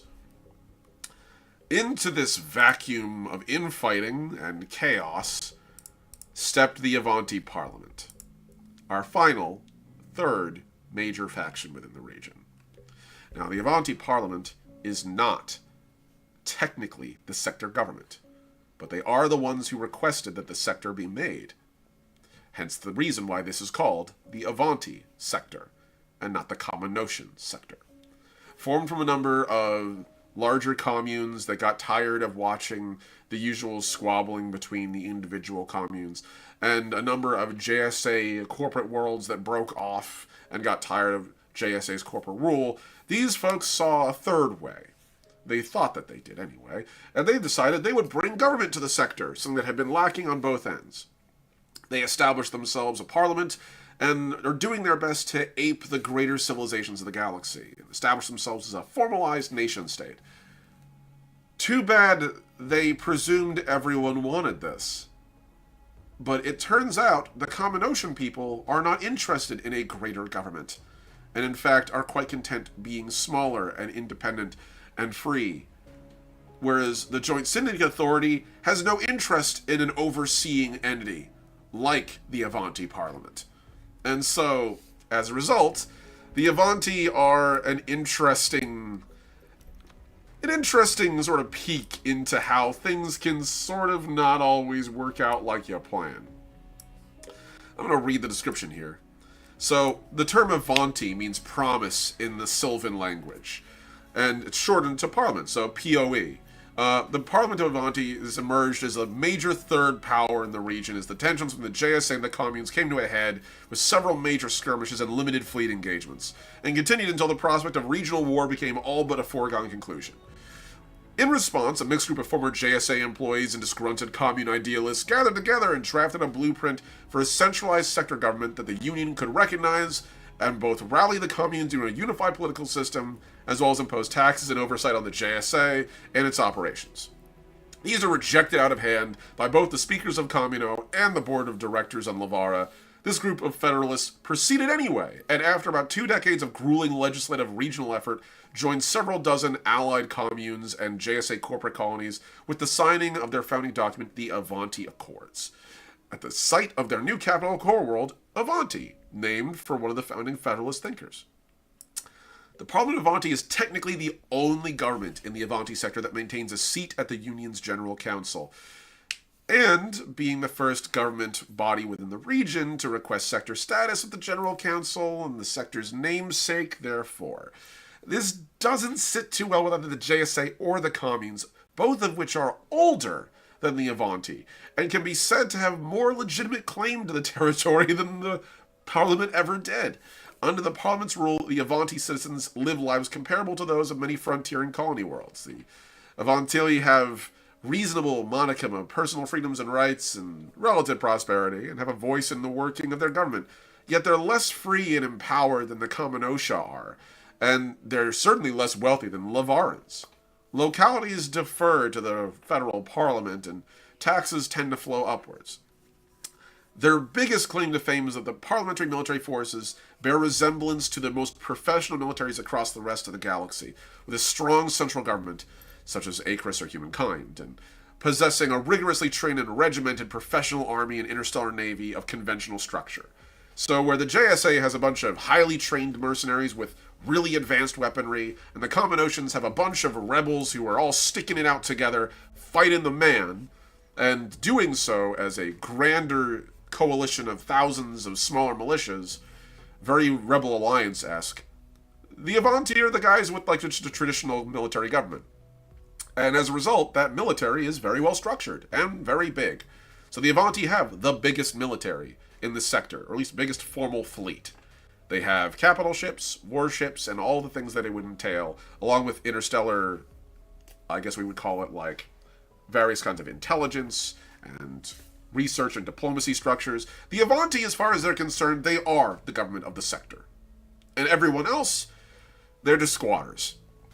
And so you have this three-way divide between the Avanti Parliament, the Joint Syndicate Authority, and the Communes of Communo, all of whom have their own take on how this sector should be run.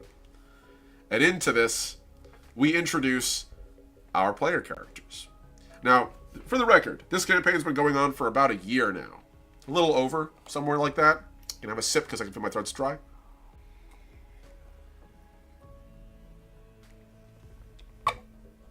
And our player characters have already met a number of representatives from each of these different factions, with the exception of the Avanti. As an example, Attore 238, a synthetic or a synthetic common ocean, who's actually a corsair who met them just a few episodes ago. Speaker Salah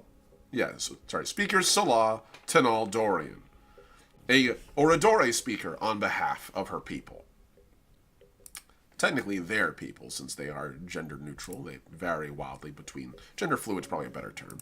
And then finally, we recently met, at least in terms of the JSA, the executive of the JSA, Horak Skorath Ak Atali, chief executive of the JSA and Shrike CEO of the Lavarn Project, as well as also one of his enforcers, Commander Vernon Antilles, human executive of the JSA Logistics Enforcement Force, or JSA Logistics Enforcement Division would be the proper term for that, Logistics Enforcement, so the LED.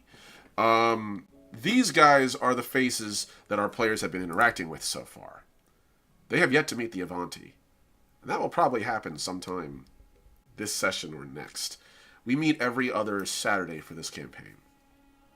Now, I've been going for a while now. It's been 2 hours since the start of this campaign, start of this whole spiel. And I think it's finally time for us to talk about what Voyagers are. Because this is important.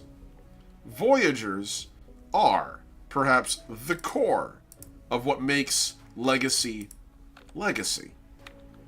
Remember the way I told you that the Union is formed by the Anizali and the Acris after the Anizali had sort of destroyed the galaxy, and these are all the new young species up and coming? Okay, well, this isn't the first time this shit has happened. Legacy's galaxy is old. Very, very old. And as a result, this isn't the first civilization that's existed in it. In fact, we don't know how many civilizations have existed in the Legacy universe. We know of at least 2. Technically 3. We have the Modern Union, the Anizali Imperial, and before that, the regional system lords that dominated entire sectors of the galaxy, who the Anizali overthrew. But the problem is that even they weren't the first, and they openly admitted it in their era. So all across the galaxy, you have thousands of worlds that once played host to civilizations, and now lay fallow. All their technological advances, all their weaponry, all their science and secrets buried beneath the surface of these worlds.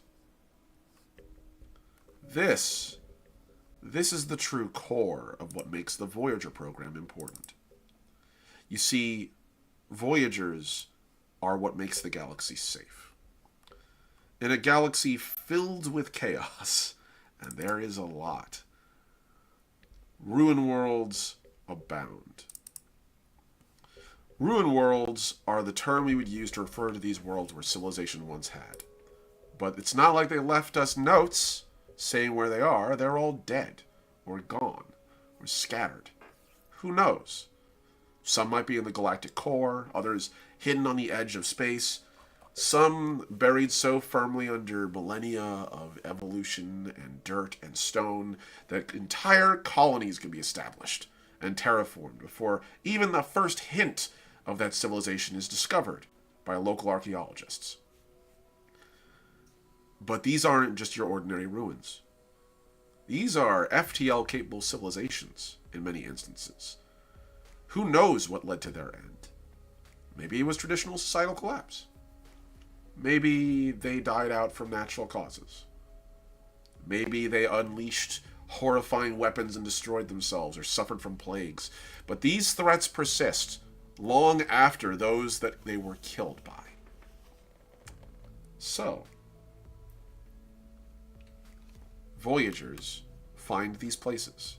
As they're dug up across the galaxy and discovered, stumbled upon, these hidden spots can become incredible points of danger and advancement, as a lot of these technologies exist long before any of these civilizations and can be highly advanced. So the Union, to ensure that no one accidentally presses a button on a world-ending or galaxy-ending device, or discovers some insanely advanced technology which could potentially be used to weaponize and throw the political balance of the sector of the entire Union out of order, Voyagers hunt these places down. Voyagers find these hidden caches of ancient technology deep within these ancient ruins.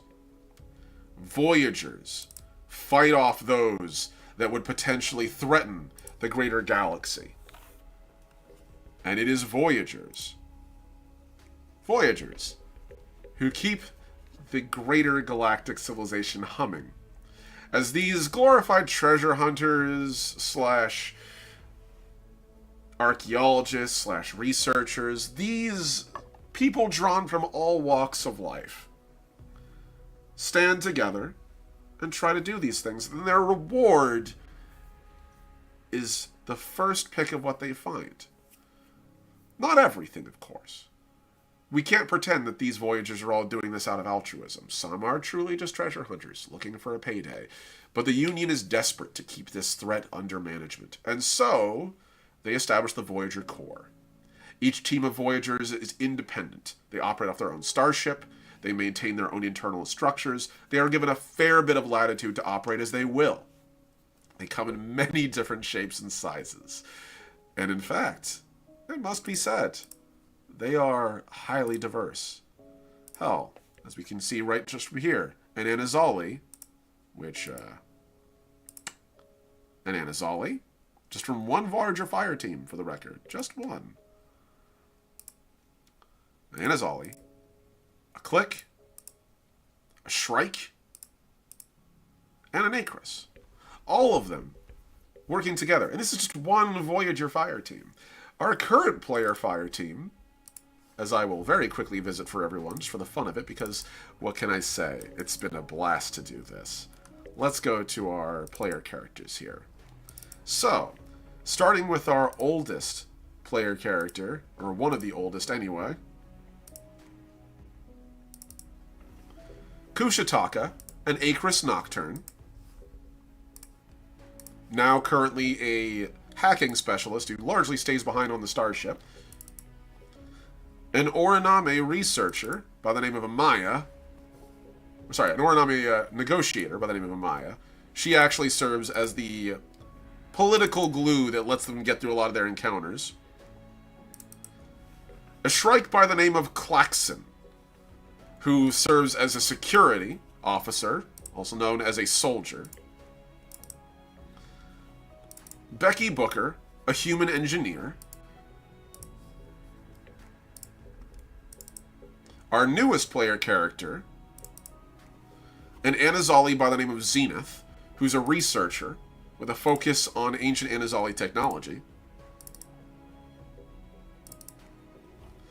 Louis Vuitton, a Sylvan jockey, who actually specializes in both piloting their small aerospace craft called the Turtle, and a mech named by Louis, Mechie. Love you, Paul.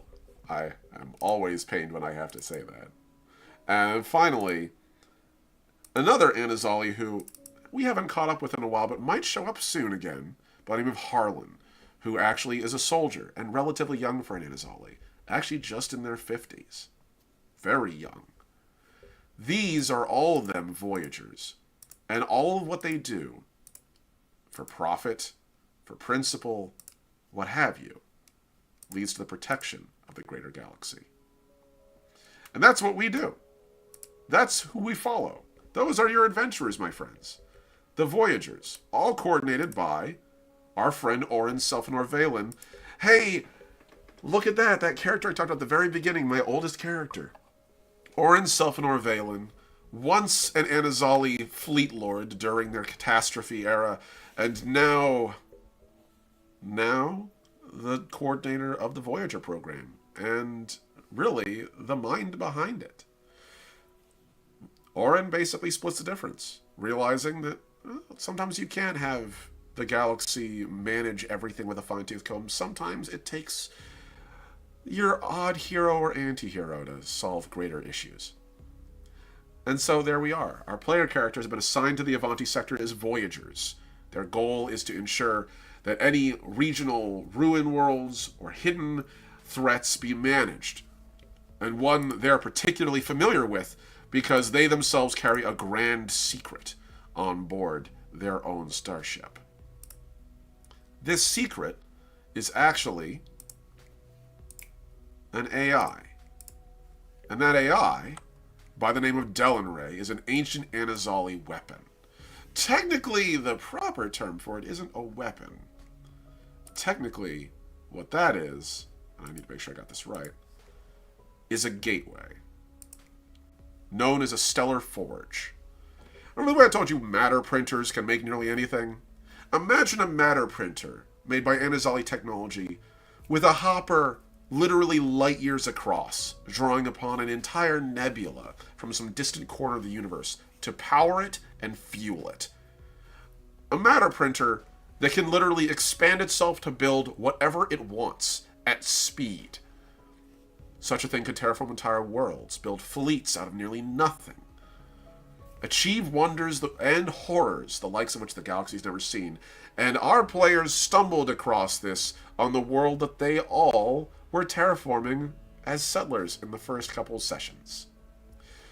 So, upon stumbling across a stellar forge, they took it, fled with it, went to the Union, and were given their position as Voyagers to cover it. But they're not the only ones looking for this. There are other darker threats in the sector. And those darker threats would be a rising fascistic movement, known as the Imperial Resurgent. Unfortunately, the ghosts of the Anazali didn't stay dead. Not all of them, anyway. Many modern Anazali would desperately wish to bring back a golden age. Any golden age to their people. And some forget their history or choose to whitewash it. This organization has been moving quietly in the shadows, building power, and our players jousted with it once or twice. So far, it's been a cold war. But Oren is worried that this movement is gaining traction in the Avanti sector.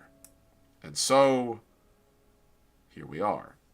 Our players assigned to the Avanti sector to sniff out any hidden signs of the Imperial Resurgent, to ensure the safety of its people from ruins, and to uncover the secrets of this stellar forge. So, let me catch up on the chat, because I did a whole spiel there. Thank you all for sitting there while I was... Let's see. I can recreate a near-perfect copy of the Homeworld 1 in Legacy as a campaign. Holy shit. You absolutely could. Sonatica is an interesting game where you are exploring a dead planet where the previous interstellar society died of plague, then suddenly you can't leave because you'd bring space plague to the rest of the galaxy. Yeah, this is a real concern for a lot of Voyagers. It's why the Voyager program exists. It exists almost entirely to ensure the safety of the greater galaxy. It has to. It has no choice. Honestly. And so, here we are. Voyagers are trained to be a little better than your average stumbling technician or local scientific expert. These are folks who are drawn from all over the galaxy with different skill sets. Speaking of, I'm going to take one little moment to talk about careers in Legacy, because we Haven't talked about how characters are made entirely. I'm not going to do the whole detail of like what character creation is, but I do want to talk about a little bit, just a little bit, about, well, really, how we do make characters. Because it is important. It's an important detail. So, we start with our player species. As I've mentioned before, let's go over here. So, you choose a species, one of the 8. Those 8 species provide a bunch of little modifiers, little details that suddenly make your species and make your character a little more unique. So if you're a human, you get 2 extra ranks in endurance, an extra rank in willpower, a couple of extra ranks in your maximum trauma rating, which in Legacy, you don't have hit points. Let's cut that out right there. You don't actually have like a hit point total that shrinks. Instead, in Legacy, you have trauma.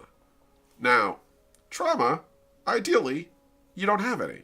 Or at least, your trauma is mostly emotional and largely contained. Think of it as like a burn system. If anyone's ever heard of the way burns are categorized, there's a degree system involved. So, a 0th degree burn is what I currently possess. I have no burns. I am currently silky smooth and perfectly healthy. I get overexposed to the sun, or I lightly tap a burner a little too hot, or I scald myself with a little bit of coffee water, like small amounts. That's a 1st degree burn. Minor injury, not too serious, but, treat it so it doesn't get worse. 2nd degree burns are more significant. I maybe got my hand caught in a fire for a second, or maybe I put my hand a little too long onto that burner. Suddenly, that burn reaches deeper under the skin and actually does some real lasting damage. It's still not enough to be life-threatening, but you should definitely take care of that. 3rd degree burns are horror stories. That's rush you to the ER levels of burn. That is, you're going to need therapy and possibly reconstructive surgery after such an injury. And 4th degree burns are nearly unsurvivable. Those are burns that go all the way down to the bone, and in some cases are so hot they will splinter bone. You very rarely will survive a 4th degree burn. Now let's look at how trauma works with that context. In Legacy, your players start with a current, what we refer to as a trauma rating, or a current trauma rating. Your trauma rating starts at 0. I'm not hurt, I'm fine. Every time you are wounded, you gain trauma. That trauma builds. Every point of trauma you suffer is a -1 to any dice rolls you make, thus creating what's referred to as a death spiral system, where the worse you are hurt, the worse you will roll. You can acquire trauma up until you are max trauma rating. Your maximum trauma rating is how much injury your character can endure before they start passing out and maybe even actively dying. And this is how injuries work in Legacy. So if you're a human, you get a couple of extra points in your maximum trauma rating. Make sure you don't die as easily. So once you get your base stats from your species done, you scatter your initial starting values for your stats. You've all played, for those of you who played Baldur's Gate 3 or any build your own sort of character RPG, you're familiar with this already. Points in your, one of the 5 attributes of Legacy, which are might, endurance, coordination, willpower, and intellect. Those are your 5 stats that govern everything you do. You also have disciplines, think of them as like skills from Dungeons and Dragons, very similar. And you also have traits. Traits are kind of like think of them as like unique things your character can do. Maybe they're trained in a specific thing, or maybe they have the ability to shoot 2 pistols at the same time, revolver ocelot style. There's a bunch of different ways you can use it. And so, as a result, you build your characters there, but after you do your base building of your character stats, you then choose your career. Career is fun. Let's talk about careers fast. Because we touched on them a little bit already. Just a hair. Just a wee schmidgy. So let's talk about what those look like in Legacy First Flight. We don't have classes in Legacy. That's for something else. Instead, what we have, and this should be under... Legacy Onward, book art. Here we go. So, engineer. Here we go. I should have just opened that elsewhere. So, you have a total of... I'm just going to open this the old-fashioned way, actually, so I can just scroll through this. Boop. There we go. Book art. Beautiful. Okay. So, let's start with our different careers. Each career represents your character's prior experience before they became a Voyager. Because remember, Voyagers are drafted from everybody, all across the galaxy. It's technically an elected thing. You choose to become a Voyager. Usually as a result of encountering some ruined world thing, or some horrible encounter, or proving yourself, and basically someone in the Union catches eye of you and goes, that guy could be a Voyager. And either recommends you, or a Voyager sees you doing your thing and goes, hey kid, you want to be an apprentice and become a Voyager? I'd be happy to get you sponsored. So, these base careers represent the widely diverse backgrounds you can come from, all across the galaxy, since they can be damn near anybody. So let's start with the basics. First off, soldiers. So, soldiers come in many different forms, but they basically represent people who are maybe not the more researchy kind. While the job of a Voyager doesn't explicitly require a capacity for violence, the dangers and threats that a team of Voyagers face, operating on the boundaries of Union space, all but guarantee that soldiers are our most common hire among those teams. From corporate security officers to formally trained warfighters to professional militia, soldiers come in all shapes and sizes. Their job, however, is pretty simple. Protect their fellow Voyagers in the field. Now, this can mean fighting off dangerous flora and fauna, warding off pirates, even engaging the arcane defenses of a ruined world directly when all other methods have been exhausted. To that task, soldiers are authorized to wield even the most dangerous of weapons in the galaxy, and they'll often even wear hard-suit-grade armor systems to protect them in the field. They're pretty crazy. Now, next on our list would be operatives. Operatives they're very similar to soldiers. Both are intimately familiar with advanced weaponry and life-threatening peril, but where soldiers are trained to fight on the front lines, operators, they work best from a more clandestine angle, often having been corporate spies, special forces, or even guerrilla fighters in their past. Now, some work as snipers, laying quietly in cover, offering overwatch to their away teams, while others use stealth field projectors and caution to scout out and outflank or outright avoid potential threats. Some infiltrate electronic systems using their warfare tech, literally using hacking modules. And, they're training to disable cameras and hijack mechs, disable weapons, all sorts of useful tools. As such, operatives are given access to about the same diversity of weapons that a soldier has, but they also can access military-grade hacking software. So next up would be our friend the jockey. And hey, look at that, it's Louis, playing around with his mech at the start of the campaign. Ain't that cute? So, even the greatest team of technicians and combat personnel and scientists in the galaxy will be of no use without having somebody to fly them to a planet. Right? Like, I can put together the coolest team in the world, but my heist isn't going anywhere without a wheelman. And that's kind of the jockey's job. Now, these pilots crew aerospace craft and constructs, and oftentimes they're commercial pilots, farmhands, mechanized cavalry, or daredevils by trade, before they became a Union Voyager. Now, those that pilot aerospace craft find themselves usually as the team bus driver, often escorting teams planetside and standing by to extract them or relocate them if things get too hot. Those that pilot constructs serve as sort of an armored escort, using their walkers to protect or carry their team, serving as the ultimate big stick in their away team's arsenal, or heavy lifting gear when industrial levels of muscle are needed. Now, owing to their careers and pivotal role in Voyager operations, jockeys are trained and licensed to operate both aerospace craft and constructs, even if their background specializes in only one of the other two. So, as a result, jockeys get a bit of training to actually do both, and very frequently do end up doing both. Oftentimes, a jockey's mech or aerospace craft will be the most important part of their life, and they invest a great deal of effort into it. Speaking of a great deal of effort, let's talk about engineers. So engineers are problem solvers, in the most practical of senses, really. When a starship's reactor destabilizes, or a construct suffers crippling damage in the field, or blast doors in a ruined world's vault malfunction and trap the team inside, it's an engineer's job to apply their training and work out an actionable mechanical solution. Often field mechanics, starship technicians, or architects by trade, these Voyagers get their hands dirty by doing some of the most, honestly, challenging engineering tasks in the galaxy, and they often do it with their lives on the line.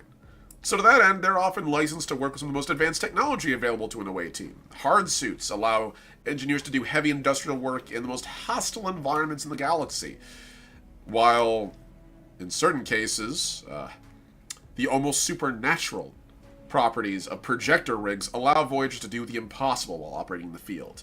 Projector rigs, quick note, if you want to play Magic, this is as close to Magic as you're going to get, besides hacking. Projector rigs are technically scientific industrial tools. They utilize principles of science, energy projectors, gravity manipulators, magnetic fields, and onboard hoppers to create effects using advanced science. Think of it as a science lab you wear on your back. Now, these can usually be attributed to one of the base fields of science in the game, and that's kind of like your spell lore, of a sense. So, if you have a gravatic manipulation rig, or a gravimetric rig, you will be able to, say, create gravity anomalies. You'll be able to levitate or fly, crush people under your own weight, or make things weightless, fling them at great speeds. Or if you have a particle physics rig, you'd be able to create constructs out of charged particles, pull the energy out of people's reactors and battery packs, depriving them of their advanced technology. Or even, say, supercharge them, if you so chose. So, when I talk about rigs, this is what I'm talking about. Engineers gain access to rigs, as well as also gain access to hard suits, and all sorts of other crazy technology. As you can see, this engineer here is a cliquish technician, and they actually seem to depend primarily on drones. Now, we go from engineers to the other side of science here, and that, my friends, would be the researcher. As depicted here by this would be a synthetic researcher. For the record, also, all this art is mine. None of this is sourced externally. I have done all of this by hand over the course of years. There's a reason I've been working on Legacy for 20 years. It is all in-house, and I am too poor to hire help. So, it's all me, baby. It's all me. Sometimes I genuinely wish this could be vodka or something. But I don't drink live on YouTube, because that's not allowed. And I wouldn't drink on stream anyway, because I don't usually drink. So, researchers. Anyway, so they're kind of the mirror image of an engineer. Researchers deal not in resolving of the practical, but the understanding and dissemination of the theoretical. The galaxy is a massive place with tons of unknowns, right? And so these lost complexes of ruined worlds rank particularly high up in the category of strange and unknown. With professional backgrounds as scholars and scientists and professors on the vanguard of their fields of study, researchers leverage their knowledge and years of study in the fields that they're dealing with alien artifacts and lost technologies and cataloging the study of the weird. While laboratories at their base of operation are often sprawling affairs with the most advanced scientific tools available, in the field a researcher's kit is no less formidable. These Voyagers are licensed to use advanced hacking software, same type used by operatives, and can turn anywhere into their laboratory with the use of a projector rig, like we just discussed. Next, and finally, the last of the 6 careers, negotiators, as depicted here by an Acris negotiator in full armor. So, despite the highly romanticized careers and vastly valuable skills of Voyagers, oftentimes Voyagers run into trouble that requires a lighter touch. This is the purview of negotiators. Trained in negotiator colleges, a tradition going all the way back to the Anazali Imperial. These Voyagers undergo years of training in the arts of persuasion, diplomacy, manipulation, giving them all the tools to disarm or instigate dangerous situations. With experience as hostile negotiators, contract lawyers, and merchants, negotiators end firefights with a timely called ceasefire, or compel surrender or capitulation from adversaries through promise of reward or retribution. Gunfire often ceases when a negotiator raises their voice. while these social skills are their primary argument or their primary armament, and they are, in fact, a tool. They actually have the equivalent of a weapon in their social encounters. Like, that is how it mechanically works. It might as well be a gun you apply to diplomacy checks. To assist them in their field, negotiators are often licensed with advanced weaponry to defend themselves. Again, not unlike soldiers or operators. I didn't want to just make a bard. I want to take a moment from this. Space Endogens? Space Endogens. Yeah, a little bit. Chewing your setting again because it's so damn diverse and expansive. I think I can put my silly little sci-fi interest into it if I do enough work in it. Absolutely. I want to make this very clear to everyone out there. Just come in here. There we go. So, I made this for not just me, definitely for me, but for anyone who wants to have fun with it. So, I'm only focusing on one sector in a galaxy with thousands, just in my own canon. And Legacy allows multiple timelines and universes. That is the whole point of it. It is our world 400 years in the future. So if you want to use my system to tell your story, to have fun with it, please do. Please, please do. It is your canon to play around with on your end. All I ask is if you are using my game, or you are using my setting, hey, link me to it. And if you talk about it in public or talk about it with friends, mention Legacy First Flight as well. I would love to hear about it, and I would love for them to get to know about it. So, this is as close to a crowdfunding project as I can do, because I'm not crowdfunding it, I'm crowd spreading it. So, I didn't want to just make a bard, because I kinda don't like the way D&D handles bards. They kind of turn them into musicians and cheerleaders, and that only goes so far, really. More importantly, I didn't want Legacy to just turn into a shooting gallery for every player. This is my biggest beef I have with Baldur's Gate 3 and with Dungeons & Dragons as a general rule of thumb. In Dungeons & Dragons, encounters in combat are literally an expected part of the game. Everyone who joins Dungeons & Dragons, their first thought is, I wonder when we're going to beat up goblins, usually, right? Which isn't a bad thing. When everything looks like when everything is a hammer, or, what is it? When you have a hammer, everything looks like a nail? That's how it is. When you have a hammer, everything looks like a nail. And in Legacy, we're dealing with sapient people. And I wanted to make it so that your solution to most problems in the galaxy does not have to be just kill shit. In fact, I kind of hope it doesn't ever turn out that way. So, I actually have a unique mechanism of play built into it. When a player plays as a negotiator, it changes the entire dynamic of the way the game works. Legacy absolutely has a robust combat system, and I will not pretend it does not. It is made to be played on a tabletop with a grid, or if you want to, you can totally use inches on a completely gridless battlefield. It's up to you. It's technically 32 millimeter heroic scale for anyone interested. That's the same scale as Warhammer 40k, and one-page rules for those who are familiar with wargaming. So miniatures of that scale are perfect. Hero Forge minis work great at that scale. However, while it has a robust combat system, I want to provide players with the opportunity to not feel like they're forced into fighting everything. And when a negotiator is a member of your party, that's not how it goes. Negotiators actually have the unique ability in game to initiate combat and end combat on their terms. In most other tabletop role-playing games, the GM is the one who calls when combat starts and stops. But negotiators have, as part of their mechanics, as part of the negotiating system, they actually have an entire mechanical system known as negotiator dice, as well as also colleges of study. Those colleges are kind of like spell lores of a little bit of a sense, if we're talking about like a magic system. And each of them focuses on a specific thing. These doctrine systems, as would be the proper terms. So these doctrines have the ability to end combat in certain cases.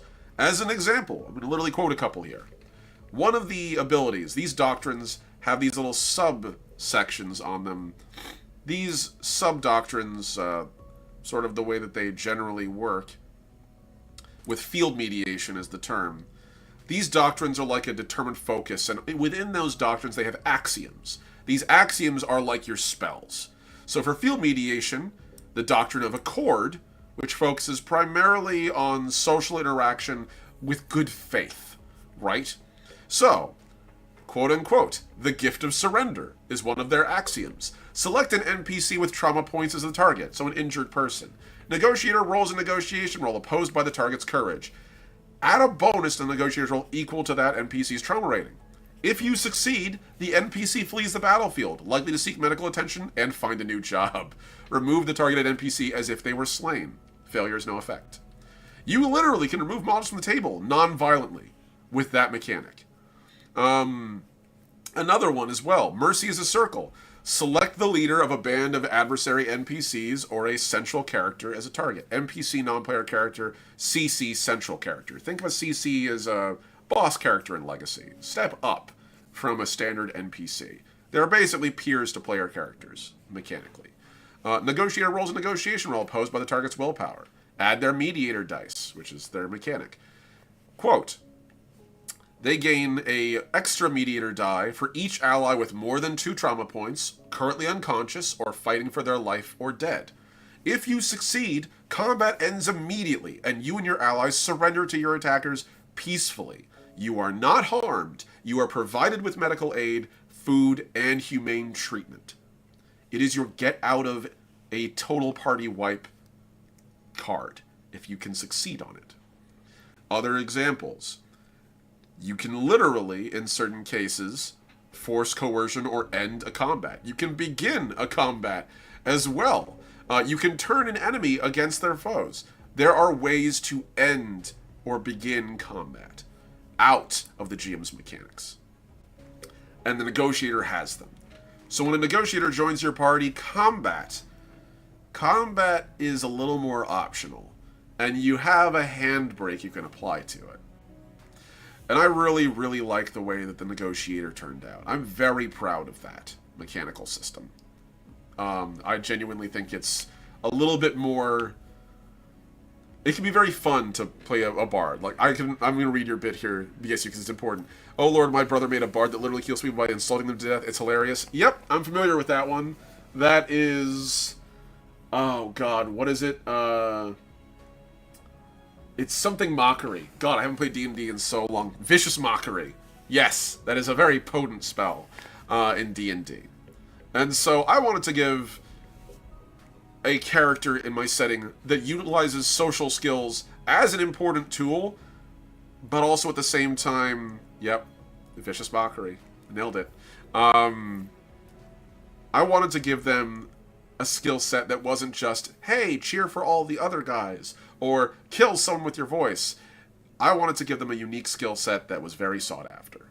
And so the negotiator's abilities both streamline social encounters out of combat and in combat have very practical applications. So, those are our 6-player careers. These are where you start in Legacy.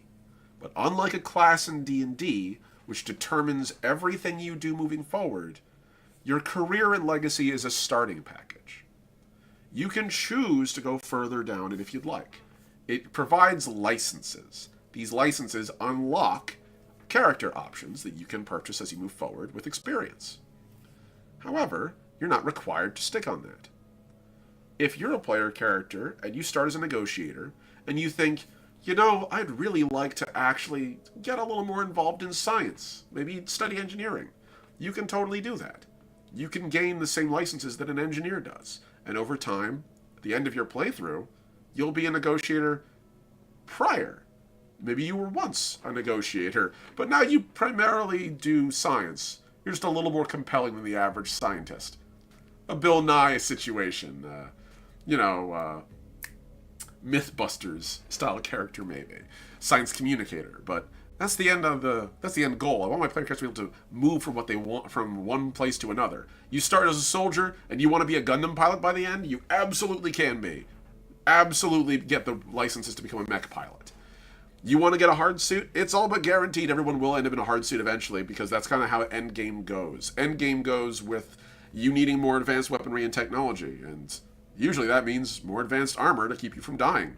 Because unlike Dungeons & Dragons, I can't take 100 bullets. I'm actually pretty not bulletproof as a person. And in Legacy, most people are also not bulletproof.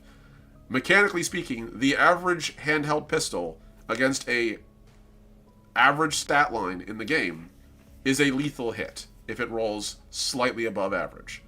That is the point. But armor and technology significantly reduce those risks. So, everyone kind of slowly over time becomes what they want to be. And that was always the goal. So these are all of the character options you can start with. And you guys have already met all of our characters already. So, we'll be returning this Saturday. Now, Harlan, the final character I mentioned, the Anazali soldier, is currently on bench. We are waiting until he'll sort of come in and fill in slots as, like, people might need to go to break or might need to go on vacation or what have you, and Harlan will show up then. So just keep an eye out. But this is basically what we've been working on. I have been doing a lot of work on the different landscapes, the different locations. I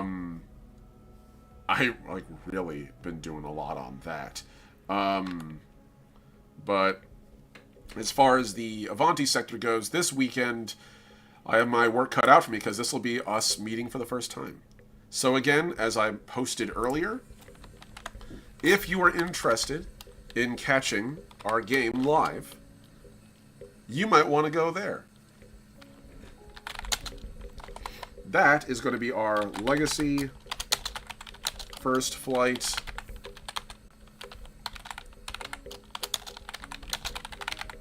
live stream.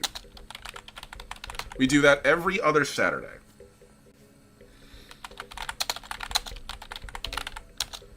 At 1:30 p.m. EST.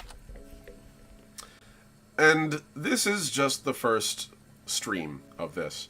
I will be doing in the future more art streams and world building streams here live on YouTube moving forward.